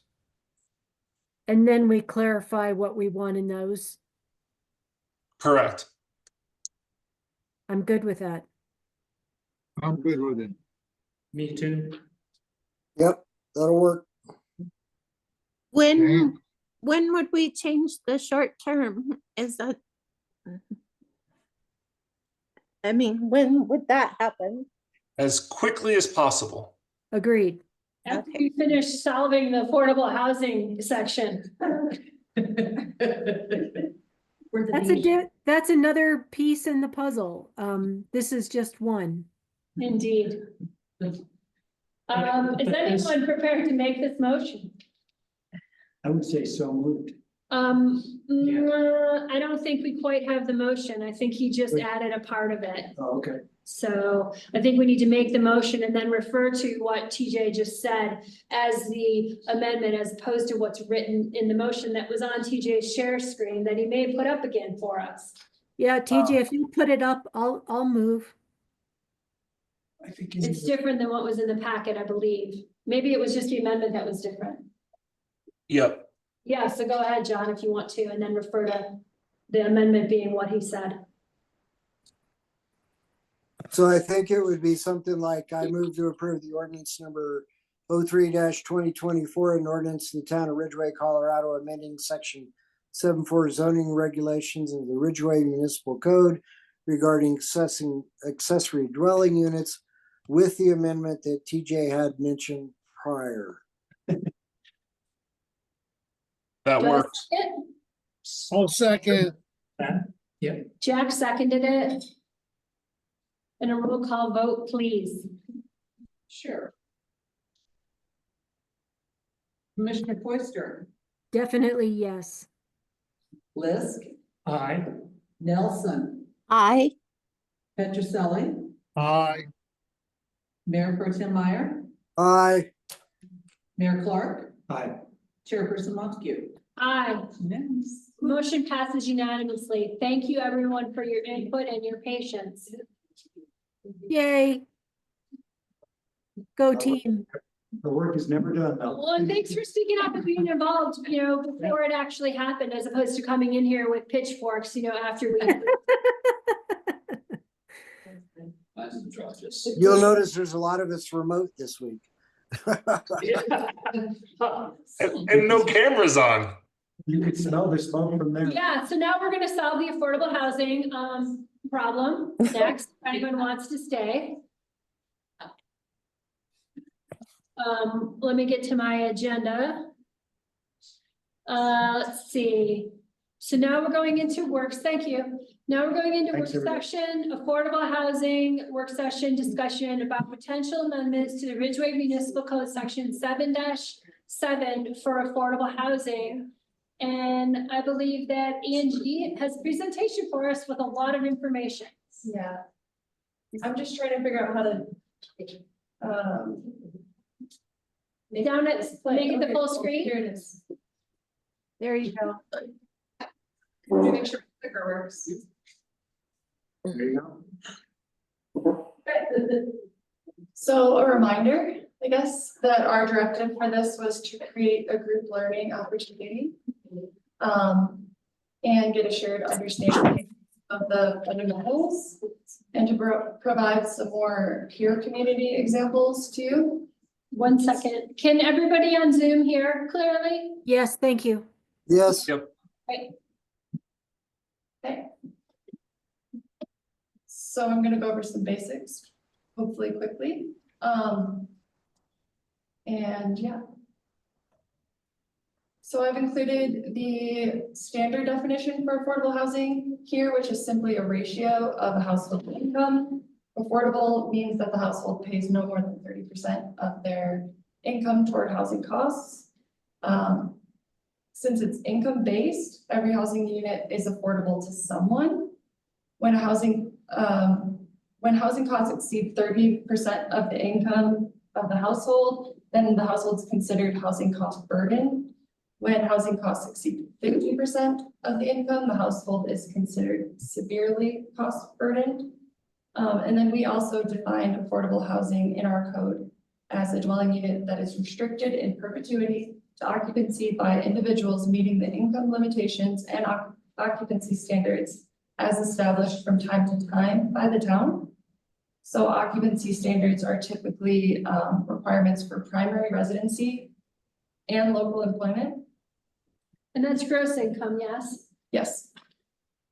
And then affordable is defined in various ways throughout this presentation because different communities define it differently. They also use different terminology, and I'll try to point that out as it comes up. So throughout the presentation, you'll also see terms like attainable housing, which is a common term for moderate income housing. Households in that category don't qualify for the subsidies, but they generally make too much money, but they also may be unable to afford market rate housing.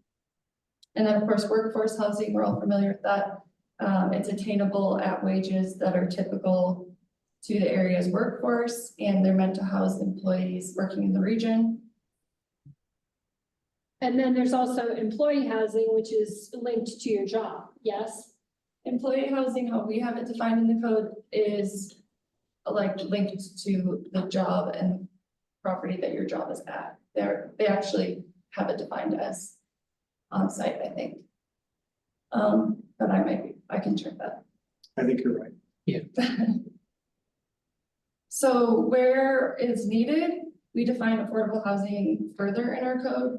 For example, under PUD standards, the affordable housing requirement for 25% of units with household income at 120% AMI or less. And AMI's area median income, it's determined by the United States Department of Housing and Urban Development, also known as HUD. And it's a measure of the typical income in a specific housing market. And in our area, that would be Ridgway County. So this is the AMI chart for. That's the rain. Can you hear that? Yeah. Is it the rain or the wind? That's a lot. It's rain. Yeah, the result coming down good. It's impressive. Yeah. I was hoping for snow, but whatever. Yeah, but we will go. Good luck. Thanks, Trace. So this is the 2024 AMI chart for Ridgway County.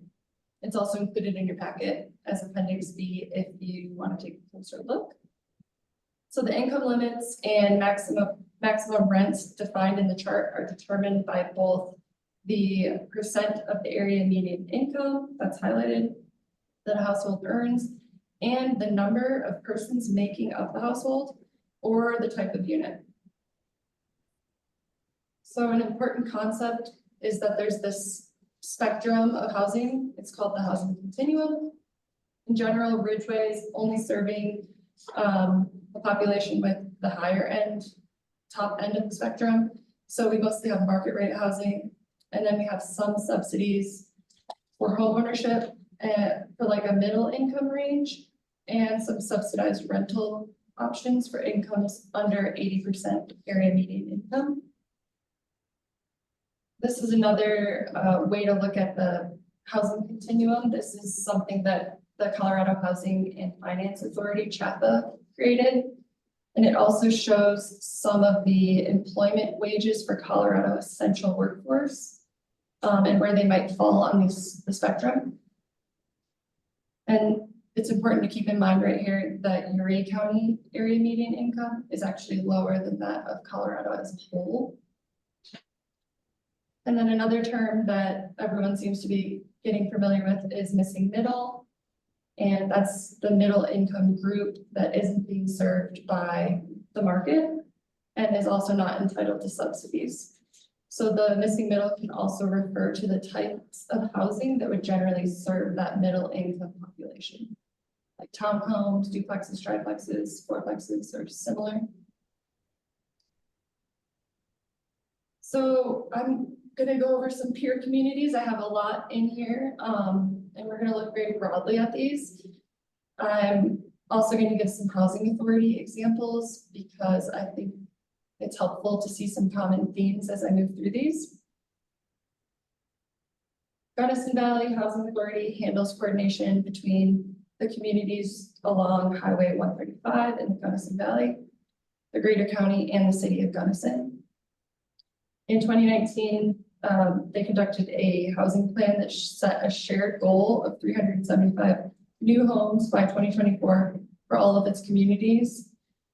Whether they met or exceeded the goal is a little bit unclear based on some of the stuff I looked at, but they definitely increased their affordable housing stock by hundreds of units in the time frame. So pretty impressive. The communities represented in the Grand Valley Housing Authority housing plan are these listed here. A couple of notes about each of them. Crested Butte has a really strong demolition ordinance. One provision is that there must be an approved redevelopment plan for a property before an existing building can be removed. So this helps avoid scraping lots where once livable homes were, and avoids vacant land sitting awaiting redevelopment. Crested Butte also conducts a community-wide local census that they've been doing since 1980. And that helps them so they're not starved for housing data on non-census years. And it's a little more accurate than like ACS data. I mean, maybe we don't actually know if it's more accurate, but it could be. We'd like to hope that everyone would give accurate answers, but you never know with a survey. Mount Crested Butte has an inclusionary zoning requirement for 15% of units to be deed restricted for households earning between 81 and 120 of the area median income for community housing, which is just their term for primary residency. So you don't necessarily need to be a part of the workforce, but you do need to live there as primary home. And that's for units anything over 2,700 square feet. Gunnison County has a web page dedicated to essential housing. They use workforce housing and essential housing terminology. They have a workforce impact or linkage fee and associated funds for workforce and an associated fund for workforce and affordable housing. Their residential linkage fee is scaled to home size. And then the city of Gunnison lists their housing imperatives right on their website. So the community can stay tuned and hold them accountable to make progress on their goals. And the goals are advancing partnerships, expanding employee assistance, refining regulations and fees as it relates to affordable housing. They also have an energy rebate and weatherization program to reduce living costs in existing affordable units. Chaffee Housing Authority is rather new. It was formed in 2020 in an agreement between Salida, Buena Vista, and Chaffee County. In 2022, they coordinated a countywide housing needs assessment. They have a library of recorded webinars with a variety of speakers to talk about housing topics. They talk about financing projects, inclusionary zoning, density, small homes, and also homeless services. Chaffee County has their own housing office and proudly displays their mission and vision for housing on the county webpage. Within Chaffee County, we have Salida, who has a rather new inclusionary housing program that requires 16.7% of the total number of dwellings for all of the following: annexation or planned unit development, condominium plats of any size, duplex conversion subdivisions, and minor and major subdivisions, as well as multifamily residential projects of 5 or more units. And then to emphasize the importance of partnerships, a lot of Salida's affordable housing units have been created by Chafee Housing Trust. They're a nonprofit developer in their region, and also a land trust. So they've been responsible for a lot of the deed restricted units over there. And then in Buena Vista, they hired consultants to complete an affordable housing code audit in 2022. The code audit covered a lot of the strategies that we'll see and go over tonight, but there was a focus on streamlining processes for affordable housing developments. And the audit also importantly noted that these recommendations alone will not solve the gap that exists between the cost to build and what local households can afford to buy or rent. That's also known as the capital gap. It's interesting that these, that this housing issue has existed for way longer than the whole remote work scenario, right? And that just like amplified it, you know, even not even 100-fold, right? Like I was on the housing authority in Telluride 20+ years ago, and this was an issue. And we're like, if we're not doing something constantly, we're behind the ball, which of course they are. But then all of a sudden, you know, the internet came along and remote workspaces, and boy, didn't that affect it so much. Anyway, Absolutely. It's Zillow. Okay. Anyway, Summit. The Summit Combined Housing Authority operates in Summit County. They offer down payment assistance. They have a deed restriction acquisition program called Housing Helps. They conduct a lottery for units and provide listings of all deed restricted units within the regional network. They also provide a lot of education for home buyers, homebuyer hopefuls, and also renters. They have housing data readily available on their website, and just have a lot of robust, up-to-date data. And then within Summit County is Silverthorne. Silverthorne has done a lot to contribute to affordable housing in their region. They continue to maintain a high percentage of owner occupancy, which is a measure of community stability, and it's highlighted here in the blue and green. So they have a strong affordable housing focus. They have a dedicated funding source with a voter-approved 5A tax. They operate a land banking program that allows them to develop town-owned rental or town-administered for sale affordable housing units. And they offer density bonuses in appropriate areas of town located near businesses and transit. So effectively, Silverthorne has become a housing developer. They're willing to assume debt, and they also are looking into ways to leverage their 5A tax funding. They also work on deed restriction acquisition. They purchase a lot of units and then deed restrict them and sell them to qualified buyers afterward. and the other aspect of that is that if a deed restricted, a lot of financing is dependent that if a deed restricted home goes into foreclosure, that the deed restriction goes away. Because otherwise the bank doesn't want to finance it. And so you need the local government to be willing to step in and buy it out of foreclosure, because otherwise you lose the deed restriction. Which is was an issue I know up in, you know, like neighborhood in Telluride where everything is deed restricted, and then there's a unit that's being short-term rental because it went into foreclosure and someone bought it in the free market, and that when the housing market crisis was happening, the town wasn't in a position to buy those all up. And so they let it go, and now there's no way to get a deed restriction back on it, except what you just said, in the case that someone needed to buy it from the free market, take the loss and put a deed restriction back on it. But yeah, you kind of need that backup to keep those in place, because it does happen, you know, it happened a lot in 07 and 08. Yeah, Silverthorne really takes like an everything and anything approach to making it. That's really interesting, yeah. Yeah.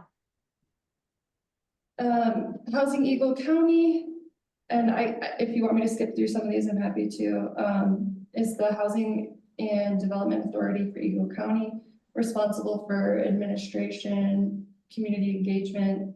They form and manage partnerships, both public and private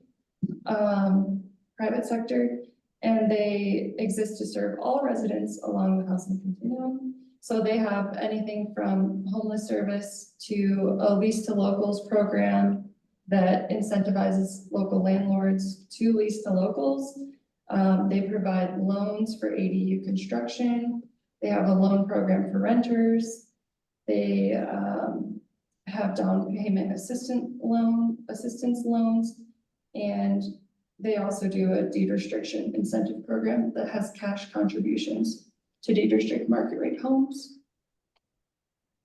Town of Eagle, they have their local employee residency program that built on a previous inclusionary zoning ordinance and requires 15% affordable deed restricted units in developments of 10 units or more. It also limits the rent or sale of units to eligible residents. And in addition to the deed restricted affordable units, it requires that 35% of a development with 10 or more units provide resident occupied units, which are just their way of saying employee units or workforce housing units. Those ones don't have an AMI restriction associated with them, but they do, there is an appreciation cap of 3% for any for sale properties. And then Eagle County, mitigations required for all non-residential development that creates more than 3 jobs. And then any residential development which creates more than 3 residential lots or units. They also have a program where the Board of County Commissioners can offset mitigation for other public benefits. And they can also offer credits for developments that exceed the mitigation requirements that can be bought and sold on the free market as mitigation for other developments. In Basalt, they have affordable community housing, an affordable community housing citizen committee, and they're responsible for reviewing community housing applications. And community housing, again, is just what they use to describe primary residence at a certain AMI. And I'm not sure exactly what that is, but they provide recommendations on location, housing types, and densities. They also establish an annual work plan that's pretty robust. In Carbondale, they have an inclusionary housing requirement for 20% of units in developments of 4 or more units to be affordable. Their program also has, and this is in your packet, has a sequence of required mitigation with different income categories so that they're providing a variety of housing for different income levels. It's hard to see without, or it's hard to explain without seeing it. So it's in your packet. And interestingly, Carbondale has decided that commercial development is not subject to mitigation for affordable housing. Interesting. Yeah, what I just said. What's that based on? So what is? Residential development. Huh. In 2022, Glenwood Springs voters passed a 2.5% increase in their local lodging tax, which was expected to generate 1.3 to 1.5 million in annual revenue. And then that's placed in a workforce housing fund that will be used to fund various housing projects and programs. The city of Durango has a fair share program, which is their inclusionary zoning program. It's been functioning since 2009 to provide 16% of affordable and attainable housing or to use other means of compliance. They have a 2021 regional housing needs assessment. The city has a housing innovation division, and they're also part of a regional housing alliance. Pagosa has a density bonus program for up to 50% more units that comply with their affordability standards to serve households at 120% AMI or below. And then closer to home, I just have a couple notes. You all might have seen a couple of weeks ago in the Plain Dealer, there was a front page article about the Waterview Affordable Housing Project in Ridgway County. This is a prime example of solution stacking. And that's just finding creative ways to fund affordable housing by tying it together with another community issue that has funding to back it. In this case, childcare shortages. They're tying those together. It's a collaboration between rural homes and Bright Futures to create in-home childcare options and affordable housing. And then the city of Ridgway in 2021 had the highest excise tax rate in the state for short-term rentals at 15% of the nightly rate. So, as a quick recap, our peer communities are taking a regional approach to addressing affordable housing. They take input from stakeholders and the public to inform their goals. They collect and analyze relevant data and timely data to inform their decisions. They set goals and track metrics. They utilize an array of strategies and policy tools. They tailor solutions to their unique conditions. And as you were saying, you have to constantly be doing something or else you're left behind. They revisit the topic and continuously improve their programs and policies. So, what's Ridgway doing? We're directing town staff to move forward on outlining an affordable housing plan that we can adopt. But don't you want to hear about all your gains? Oh, okay, yeah.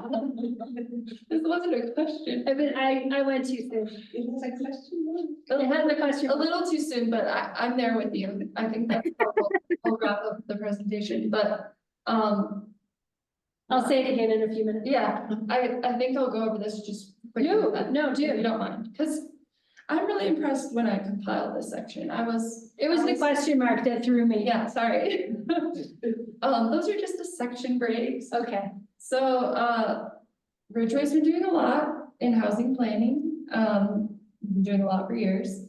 And a lot of the past efforts have been regional, which is a great way to increase capacity and avoid redundancy. But let me give you some accolades. The Colorado Department of Local Affairs, DOLA, was responsible for allocating funds through a program that was in place from 2021 to 2023, created by House Bill 21-1271. And that House bill identified all these qualifying, innovative, affordable housing strategies. Those are the strategies listed here. Ridgway's implemented, or at least tried, a lot of these as indicated by the checkboxes. In addition to this list, Ridgway requires PUDs to have 25% integrated affordable housing units. We just put that in place and I don't think it's actually been applied to anyone yet. But a new project comes in. Yep. That's in place. We're ready. You encourage ADUs and small unit construction. You allow modular and factory and manufactured and SIPs construction. We also have some flexibility, I know this is new too, in the landscape requirements for affordable housing development. We have funding from lodging tax for affordable housing. And I don't know if you want me to get into the details of that. Is everybody familiar with how that's set up? No, I'm not. Lodging tax is set at 6%. 3% is dedicated to provide workforce support, which includes the following: affordable and workforce housing, childcare and education, and to fund programs to facilitate home ownership. Also, Ridgway's opted into Proposition 123, which was a ballot measure passed by Colorado voters in 2022, authorizing the state to retain money from existing state tax revenue to support affordable housing investment. And Ridgway filed a commitment to increase affordable housing by 9% over their established baseline over a period of 3 years, so 3% per year. I can go way back to 2009, but I'm just gonna skip a couple things here to make this shorter. There's more that Ridgway's done that's great, so good job. That's good because, you know, that's like looking at how far we've come, right? Because there's always further to go and it's not enough. But you know, what's ever gonna be enough? You know, it's yet to be seen. So it's nice of you to go through this and show that, yes, there are efforts being made that have been successful. And we're in this position we're in, not because we haven't done anything, it's because the deck is stacked against us. Yep, a couple of And other- Therese is the only public person, maybe there's some on Zoom, here from the community at this conversation. Well. A couple other things that you all are doing. We're collaborating with Uray County, the city of Uray, to establish not affordable, but a housing administrator position. And affordable housing had a 2024 budget line item of $100,000. The 2025 draft budget also has quite a bit dedicated to affordable housing, but the allocation is split into 3 areas. Some of it is for that housing administrator with the county and the city. Some is for the home trust of Uray County. And then there's also money in there allocated to a housing needs assessment. Which I think I heard at the budget meeting was required to apply for some of these programs that they're hoping to apply for. So it wasn't just for the information, it's because we didn't have a current one. It's gonna help with a lot of the things that I just went over about like setting goals, tracking metrics, and just having like up-to-date data. It's time to update it. Yeah, Yeah, so it will be huge, yeah, to have some updates. So this is something that Pam Craft put together for the budget retreat and showing how much money has gone toward affordable housing via fee waivers, expenditures. It also displays the projects that received funding. And then there's the disclaimer on here that staff time wasn't accounted for, and that included things like grant writing and administration, negotiations about agreements, development review. Then there's also road construction, excavation, encroachment into town right of way, culvert installation. All that stuff wasn't accounted in this number. So pretty significant. And then I wanted to point out some tangible results in our community. There's 3 units listed here that aren't online yet. There's also 10 units not listed here, but that are in the River Park PUD that have been released from their affordability requirements. yeah, I was a little concerned about seeing that where it expires. I don't know why that happened. Maybe that was how we got it. The affordable thing put on it in the first place, but that's kind of a shame because then you lose those and you've lost that forward progress. Yep. It's another piece though, this is a public meeting, right? Yeah, I mean, I think it's a piece though too. I think it's another piece of the. I mean, and it works for the owner. It's basically saying, you know, if you stay there long enough, then you can sell your, you can make some money on your investment. I You know, is that all bad? Well, you know, you're allowed to do that in the free market. Right. Yeah, I think it's that's a a good point. hybrid and it is a piece of the solution. Yeah, And I mean, our 3 houses that were deed restricted aren't even on there. Well, actually, no, I have 2 of yours on here and then 1 that's not. Which one? Oh, would that be? You're just in the Parkside? Yeah, just in Parkside. Oh, Parkside, no, good lord, I just forgot we were in Yeah. the park or something. Yeah, but the one that's still under construction, I didn't include. I also didn't include affordable units in Lena Commons, Vista Park Commons, or Riverfront Village. the ones that haven't been built yet. Yeah, I think, well, Riverfront's underway as far as I know, and Vista Park Commons is well underway. What's that one? That's across the highway. But I don't think there are any deed restricted units over there. So in Vista Park, the deed restricted units, I think, are in phase 2, which has not even been started.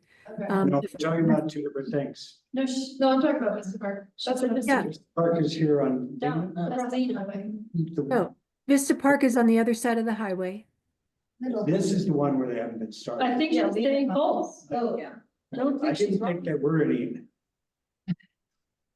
I think that's phase 3 of Lena. And then phase 2 of Vista for commons, and they both have commons. We do it to me. Be a little more aware.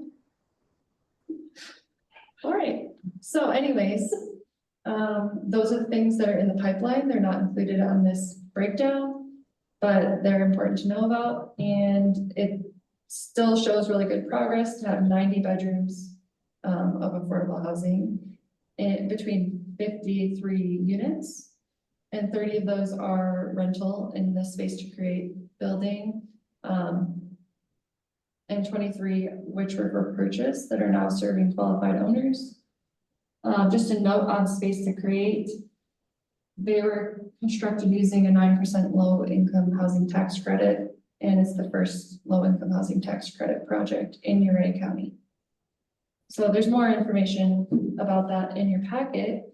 But the program's been around since 1986. Some more tangible results. How can we get the last 2 slides into the paper? Into the paper, Like the newspaper? Yeah, because a lot of people who have been here fewer than, I'll say fewer than 10 years, they don't realize how much work has been done. We're all experiencing the crunch, and every new resident experiences it, at this level in shock. But I think it's also important to educate everybody. It's like, this is how much has been done, and we will never be finished, and we know that. Maybe approach the paper with those slides and give them the information. They might be happy to write an article on it. If not, it could be a letter to the editor, and it could be something maybe that we post on the town website where people could be referred to see it. Yeah. This meeting's being recorded. Yeah, but I bet you if you talk to the paper, they might be open to that. I think they're often looking for. Plus, I do think articles. that there should be a link on the website, the town website, on the front page that says, here's the work that Ridgway has done, is doing, and kind of summarize it with those 2 slides too. Which would go along with kind of what you presented about how some of these communities have that on their website, right? That'd be a place to start. Yeah, showing progress. Yeah. In a public facing way is really important. Because like we said, there's always going to be more work to do. So it's good to acknowledge what's been done. Yep, agreed. Yeah. I didn't know about a lot of this. Yeah, it's good to see all the. Just seeing it all on one page Yeah. was, Yeah. useful. It was great. Yeah. Sure. Some more tangible results is the creation of 45 ADUs. This information was pulled from building permit tracking going back to the year 2000. So there could be more, but these are the permitted ADUs going back to 2000. And yeah, it shows we have a layer on the GIS now showing where they are. And I also think that's part of that whole theory of like, density, like have your density be in your town as opposed to having sprawl, right? All over the place. Right. That's part of the ADU thing. Okay. I'm not gonna go over this stuff. It's from the 2019 master plan. I've also included it in your packet. But there's a lot of housing policy and actions listed in there that we'll revisit when we do the master plan overview and look at everything, make sure it's up to date. Okay, so there's a ton of tools that Ridgway already has in their toolbox that we can expand or make sure are being used most effectively as a starting point. But I brought these together with some of the other strategies we've covered. And I think this is maybe where I should make a distinction that just because I'm presenting these strategies does not mean that we're necessarily working on these right away. The 2024 priority was to create language that can go into the code under the affordable housing section. So that's kind of what we'll focus on, but I did include a bunch of strategies to inform a future housing program that hopefully we can get started on at least. So just to give you some idea of how I categorize these, I used a priority matrix, which is also an effort cost or an effort impact matrix. So basically there's high impact, low effort or low cost strategies that would be like top priority. The high impact, high effort strategies would probably be next. And then the low impact, low effort could just be picked up as we go or could be handled concurrently with some of these high impact strategies. I've also classified some of them as groundwork, and groundwork is just covering some of the prep work and positioning for future endeavors. There's a partnership component, an education component, a research component, and yeah, public outreach component. So the first one is that something that we should all be looking for opportunities to further, to advocate for the importance of affordable housing in Ridgway, kind of the yes in my backyard deal. And that can be made a priority at any time for anyone on this commission and staff. Tracking and reporting housing metrics, that's something that I want to really take on and get serious about. Collaborating with regional entities, that of course includes Ridgway County, the city of Ridgway, but other regional entities that are working to further affordable housing. Building up a library of educational resources, dedicating a town webpage to housing resources, and that could also be where we have what you all were asking for. I also already asked Preston if we could dedicate the page to housing, and he said yes, so that's good. And then housing needs assessment and community survey, those are two items that have been put in the 2025 strategic plan. And then depending on what types of fees we want to pursue, an exit study would be something that could happen in the future. But that would set the groundwork for some of the like impact development fees and help us find an appropriate amount to charge. High impact, low effort or low cost strategies are listed here. A fee deferment program for projects. So instead of the waivers that we've already been doing, this would allow people to defer the payment until, you know, a unit sells or something. We would have to define the criteria about which projects would be qualified for this. And then the fees could be for development review or tap fees. Any sort of fees. So you're saying instead of just giving it for free, it would be, we could set up we would still get the money and could put it towards affordable housing instead of just giving it away. Right. Loan program for rental assistance, for like first, last, and deposit for anybody that's moving could really help. And then that could eventually expand into down payment assistance if that's something that the town was interested in. Fast tracking or expedited review is something that we're looking into with the Prop 123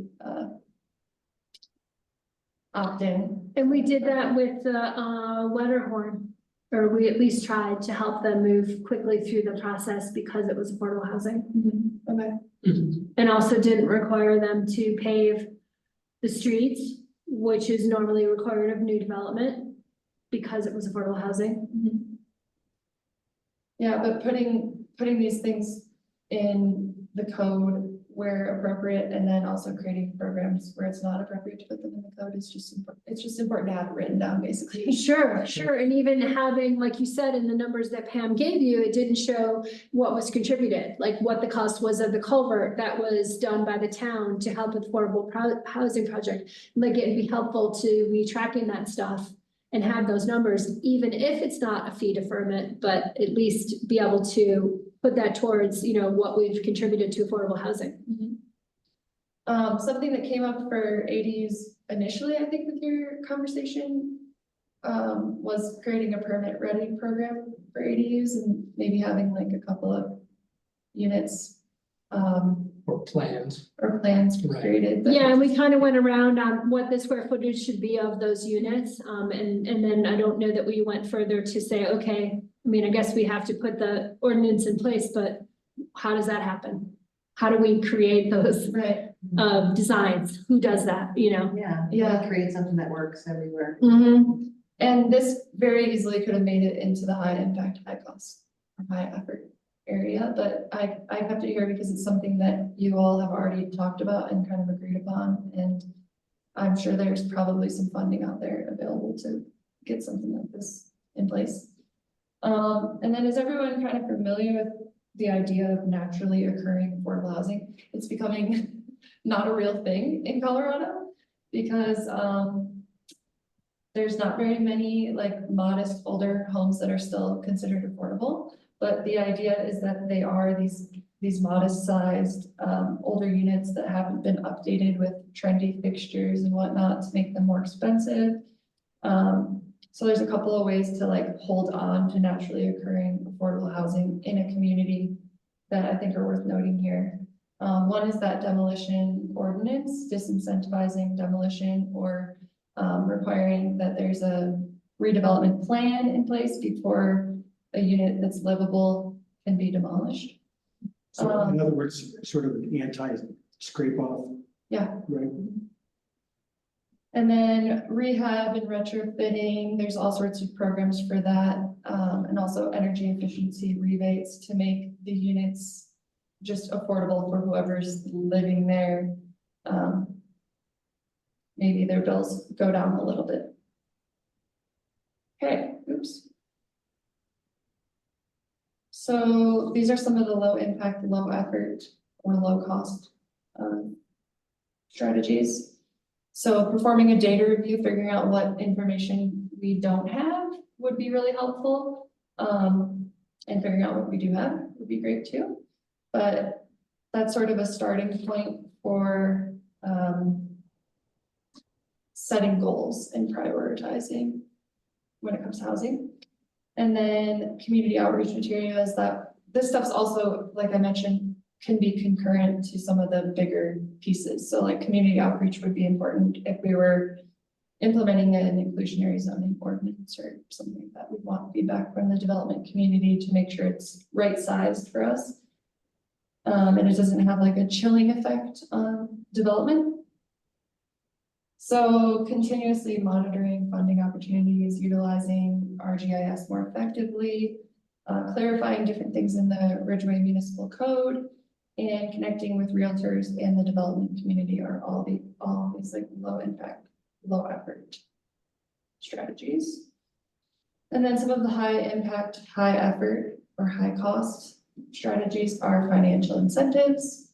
We've already talked about some of those, but the existing fee waivers, make sure that that's formal and documented in policy. And then also looking into tax waivers and deed restriction incentives. And then inclusionary zoning, that's come up quite a bit. I bolded it here because that's kind of where this conversation's leading to. The main points here are that we need to come up with multiple means of compliance and pair the requirements with incentives. That's how you're gonna have an effective inclusionary zoning policy in place. And then dedicated funding source could be like via tax And I talked about like kind of what the groundwork would be for that. And then creating a community land trust or a land banking program, something similar would be another strategy. Deed restriction acquisition program, and then emergency rental assistance loans would all be part of this high impact, high effort category. Okay, so I can stop there, or if you guys want to look at data, I have some data for you. I just want to start by saying thank you. This whole packet was really, really good reading. I really appreciate it. I would love to have the copies of the 2 tables you had for Summit County and what was the other table you had? It was, I don't remember, but there were 2 slides that were not in our packet. okay. Karen usually tracks me down for the PowerPoint presentation after. Okay. So again, my compliments. I thought this was really helpful. I really appreciated the high impact, low effort and cost section. It was kind of one of those, oh, well, let's start there. Recognizing the strategies list, I appreciate that as well. But I thought numbers 9, 10, 11, 13, and 14 were a great place to start, especially if they're low effort and low cost. Okay, thanks. Does anybody want to look at a little bit of data? Sure, we put it together. Let's look at it. Yeah. Okay, so this is from the state demographer's office. It's a little old at this point, I would say. It's from 2022, so shouldn't be old, but I'm finding that as I look at this number of $600,000 for the median value of a household or of a housing unit, that seems a little low from what I've been seeing lately. We talked about the cost burden early on, like one of the first slides. And I just want to point out here that owner occupied households, there's only about 9% paying 30% or more of their income on housing. Meanwhile, about 45% of renters are housing cost burdened. And then about 34% of the rental households are extremely housing cost burdened, which means they pay 50% or more of their income on housing costs. Our vacancy rate is about 14.7%. And then 7% of that is probably the licensed short-term rental units, because we have 50 max. We're also looking at population growth for about 4.5% compared to the 2.2% for Ridgway County between 2020 and 2022. There's also no guarantee that if the short-term rentals weren't being short-term rentals, that they would be available for long-term rentals. They could also be part of the vacancy number. So here in the top table, you'll see the median house value again, but you have to notice that it's quite a bit higher than Colorado as a whole. Meanwhile, the median household income is lower than Colorado as a whole. So that's a pretty significant difference. And then in the lower table, you'll see that about 53% of occupied housing units are owner occupied, while about 47 are renter occupied. But I want you to pay attention to the median year of construction, because for owner occupied units, it's 2001. Meanwhile, for rental units, it's 1974. Wow. So older units are being rented, newer units are being lived in. Yep. By owners. Right. Commuting habits, they're an indicator of what's kind of going on between the housing and job market, and can show, you know, people can't live where they work. So there's this little overlap in the middle showing residents of Ridgway that also work in Ridgway. And it says about 56 people. So on the right-hand side, that table is kind of showing where this workforce is traveling for work, and then also who's coming in to work here, where they live. So kind of interesting. I've heard that the rule of thumb is that it all runs downhill, right? So Telluride employees can't live in Telluride, so they live in Ridgway. Ridgway employees can't afford to live in Ridgway, so they live in Montrose, and like that it works right on down the line. And I'd have to look at this more closely to see if this data follows that pattern. Yeah, I mean, that's kind of like what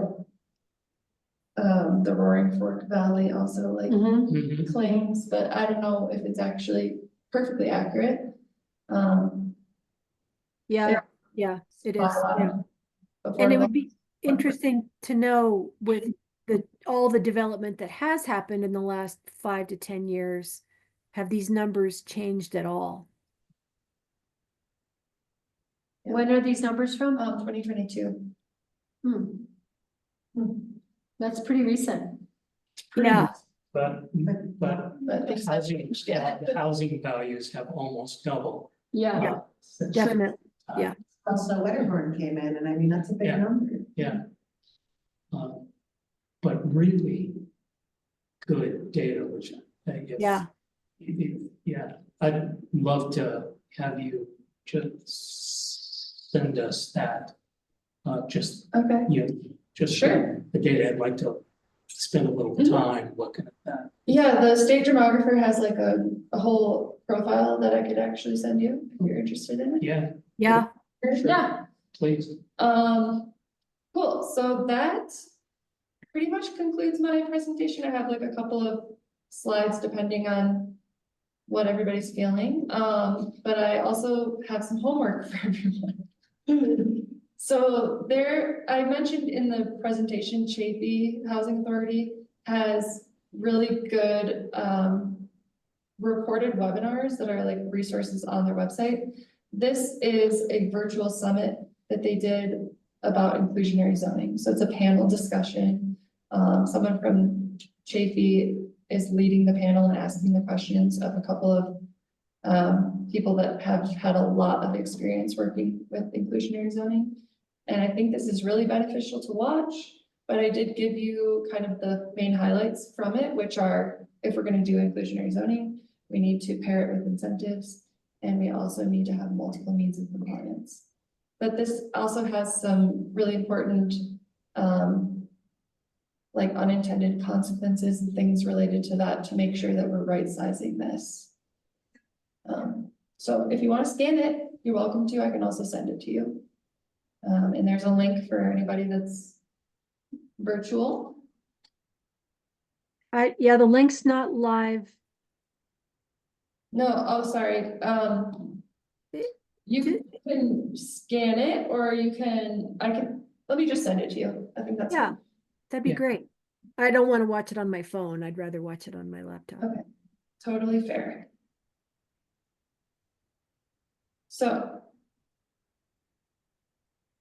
Does anybody know, like, when Wedderhorn got completed, do we know how many people came from outside Ridgway and how many were in Ridgway and then were able to attain permanent housing? People outside of Ridgway had to apply for a variance or a exception, isn't that right? They had to go to council? Right. So like I know several school employees got housing and they were in Montrose previously. Yeah, I think it was 3 or 4. Based on where they were. Yeah. Okay, thank you. That's kind of like a big, I'm always trying to figure out, how many Wedderhorn units are there, like 22? 14? 14. 14, yeah. 14, and then there's space to create, which is 30. 30. So that's like 50 new housing units in Ridgway. Shouldn't that have opened up other housing, or if are they all coming? I think people came, I know for Space to Create, people came from out of town to live there. I don't know what percentage. Yeah. That's interesting. Some of them came from India. Yeah, I didn't say all of them. Right.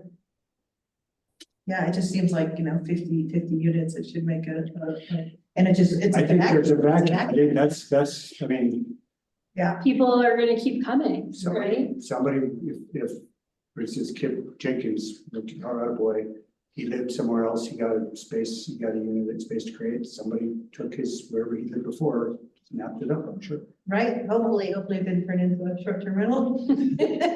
Could be. Well, this is your homework. If you don't feel like doing it right away, that's fine. I'll send you a link tomorrow.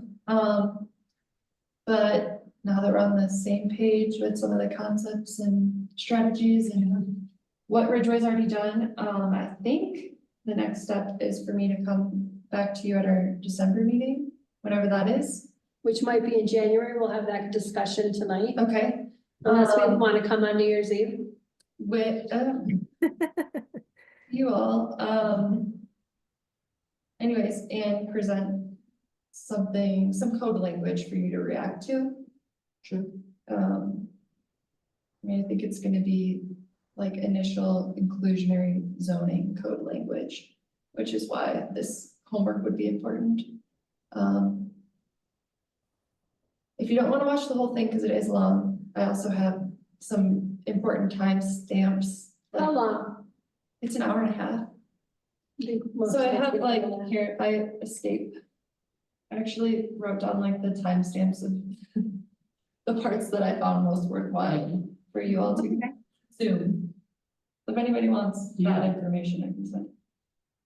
Yeah. Yeah, Send that and just with the Yeah. time slots, then Okay. great. And then if it's not too much to ask that later in December, send a reminder and say, hey, if you haven't watched this, you need to before the next meeting or else you don't get to share.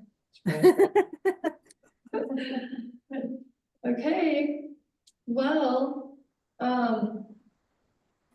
that concludes That's the it? presentation. That's great. Yeah. That was That's great. great. Yeah, really. That's way better than the stuff that TJ shows us. Just seeing if he's still there. I'm here, noted. Sorry. Just kidding. I tried to talk through it quickly too, but I see it's already 8 o'clock, so, yeah. She passed out chocolates to us. Yeah. Actually, Too. That's why I said that. yeah, we're all awake. Don't worry, I have some here at home. Thank you for the effort on that and the information. Yeah, it was My great. pleasure. That was really good. Hopefully there's some good takeaways. If anybody has any input, I would love to hear it. If you need to stew on it and get back to me, that's fine too. But besides that, I'll just bring you something next meeting and you can react to it. Cool.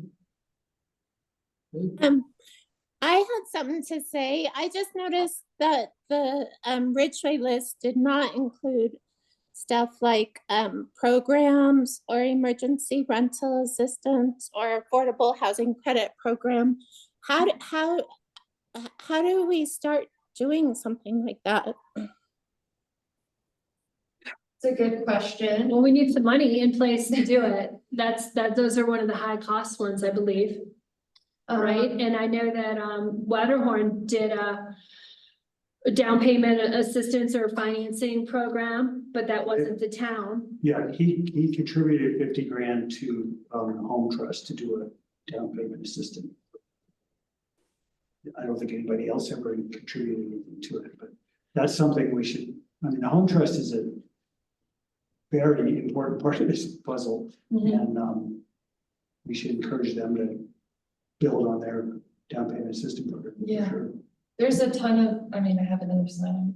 There's a ton of regional entities that we could partner with, or we could use for resources, technical assistance. Yeah. They'll provide a lot of information to us if we want to put programs in place eventually. I guess the one thing I should point out, and I did, but I'm just hoping it's clear. The things that we prioritized for 2025 related to, like, we have a couple things. We have affordable housing regs to put in the code. Those are gonna take precedent and priority over creating new programs. But I think that's something eventually we could tack on. I mean, it would have to be budgeted for, Jennifer, or it would have to get donations, like there has to be money there to do that. Yeah. Giving Tuesday's coming up. I'm sure Ridgway Home Trust is registered. Yeah. I mean, it's tough. It's a little sarcastic, but I'm like, well, you need the money to do it. I don't know if it's available from the state. I would guess that it's a little more complicated than that. Well, one of the things that should just kind of always be going on is tracking what's coming down the pipeline from the state. There's definitely money for affordable housing and some of the like planning work that comes before the actual shovel-ready projects. I'll let you know when I hear more, if anything seems good. Cause I know we like signed up for that Prop 1, 2, 3 123. thing, yeah, but I don't know what it is. Well, When does the money come? That's a good question, Sean. I think there's like a webinar that I'm supposed to attend in January relating to something. Like, I think you need a project, obviously, to tap into it, right? I don't think they're You have just to sending it commit. back. You have to commit to doing so many units per year to get them to get the state to start.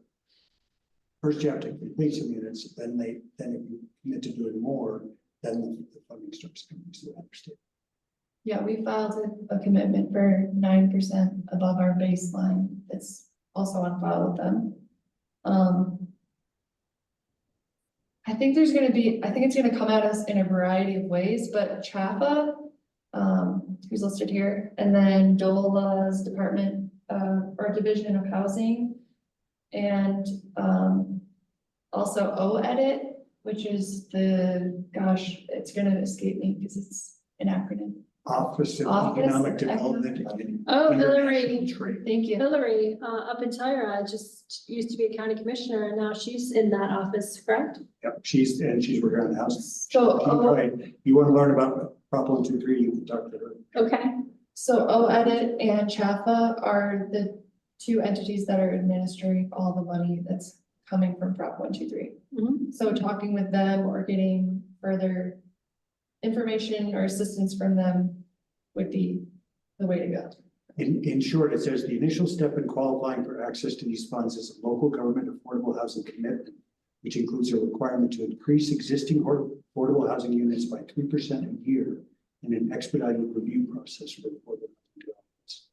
Yep. That's the step. So maintaining and complying with our commitment is also something that we're going to be working on for 2025. It's just like anything beyond those few things. I'm not sure.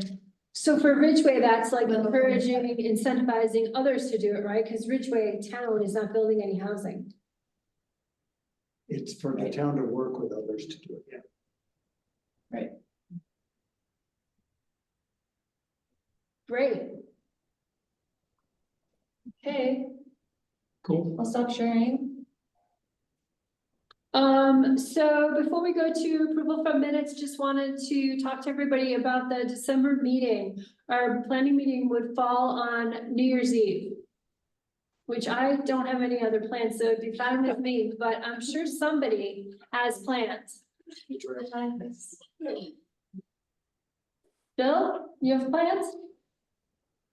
Yeah, as a matter of fact, I do. So you prefer not to be at a planning commission meeting? Correct. Fair enough. So would we go, what do you usually do, John, the first week of Typically, going January? First week of January. So that would be the 7th, I think, is how that math works in my mind. Yes, Does that work for people? that's the night before council, but that's fine. Okay with that? I thought council should do the second week. The first is Wednesday, so the 8th is the second Wednesday. tricky. Are we working towards moving our meeting up? Yes, we're not gonna have it on New Year's Eve, as No, much as I'd like to. Jennifer's point is that we talked about Oh, right. bumping the planning commission regular scheduled meeting 1 week, Yes. the other one or the other direction to make submittal requirements easier for doing a planning commission submittal and then being able to Go submit to it next council. planning. Right. So typically that would bump it to the earlier third Tuesday instead of the last. Has Deb had time to review that? Well, if Preston was on, that'd be helpful. So because maybe I- that it you doesn't have matter it- to me. Right, so maybe he can come back with that for our next meeting and we can look at that. To answer your question, Jennifer, yes, we're working towards that direction, but I Yeah. think We don't have any. this isn't. The bumping to the week earlier this time would be Christmas Eve. Although we could, depending on Steph's feelings about it, we could move it to the 14th and plan on in 25 having it be The second, or the. actually, that would be the second, that would be the third. I don't think we want to necessarily move it all to the 20th. My thought would be to say the 7th and then see if perhaps the December meeting isn't just canceled anyway. If we don't have anything.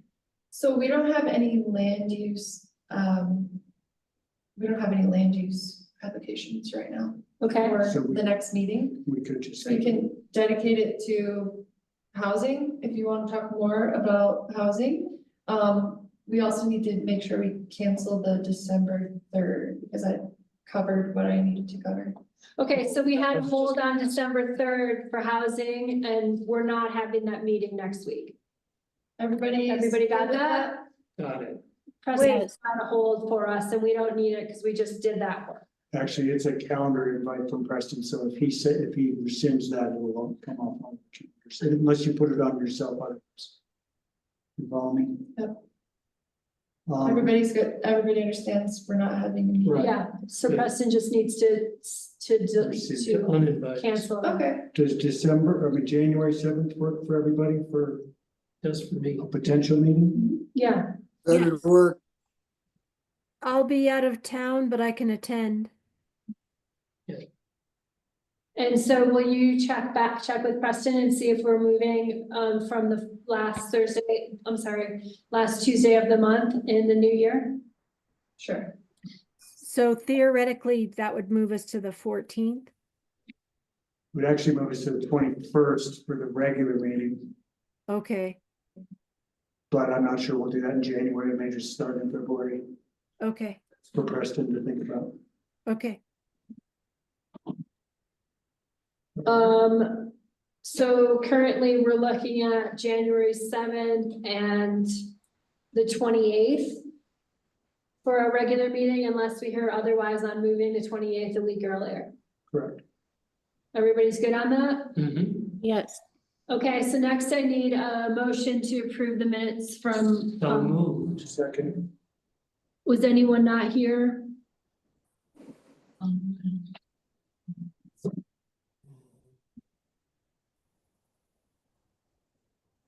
I can't remember.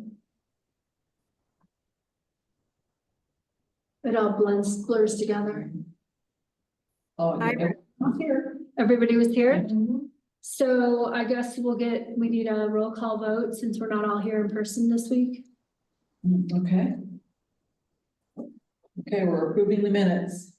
Commissioner Foister, Aye. Lisk, Aye. Nelson, Aye. Petroselli, Aye. Mayor Pro Tem Meyer, Aye. Clark, Aye. Chairperson Wonky. Aye. The only thing we have left tonight is are there any updates? I'll talk at once. I don't think I have anything. One question would be what got in the budget for planning commission for next year? Probably, is that a Preston thing? I don't know. And maybe we'll get to that when we do, I don't know that I need to know that, we'll get to that at some point. Maybe I I'll don't wait think till. we specifically talked about that in council. Okay. Anything? John? I have, so when town council, sent our motion back to us, is this the motion that we're now sending to them? The one we just approved tonight? As Yes. To the ADU thing, yes. Yeah. Okay, just checking. Thank you. I hope they like it. Who knows what they'll think? I know they didn't like the last one, so. We'll have Tom to have at it this time. That's not. Connor. What's that? Jason, bringing that back next meeting? No, Also, that was a recommendation. yeah. I didn't catch that. Yeah. I think that I am ready to adjourn this meeting. Thank you, everybody. All right. Thank you. Enjoy your turkey.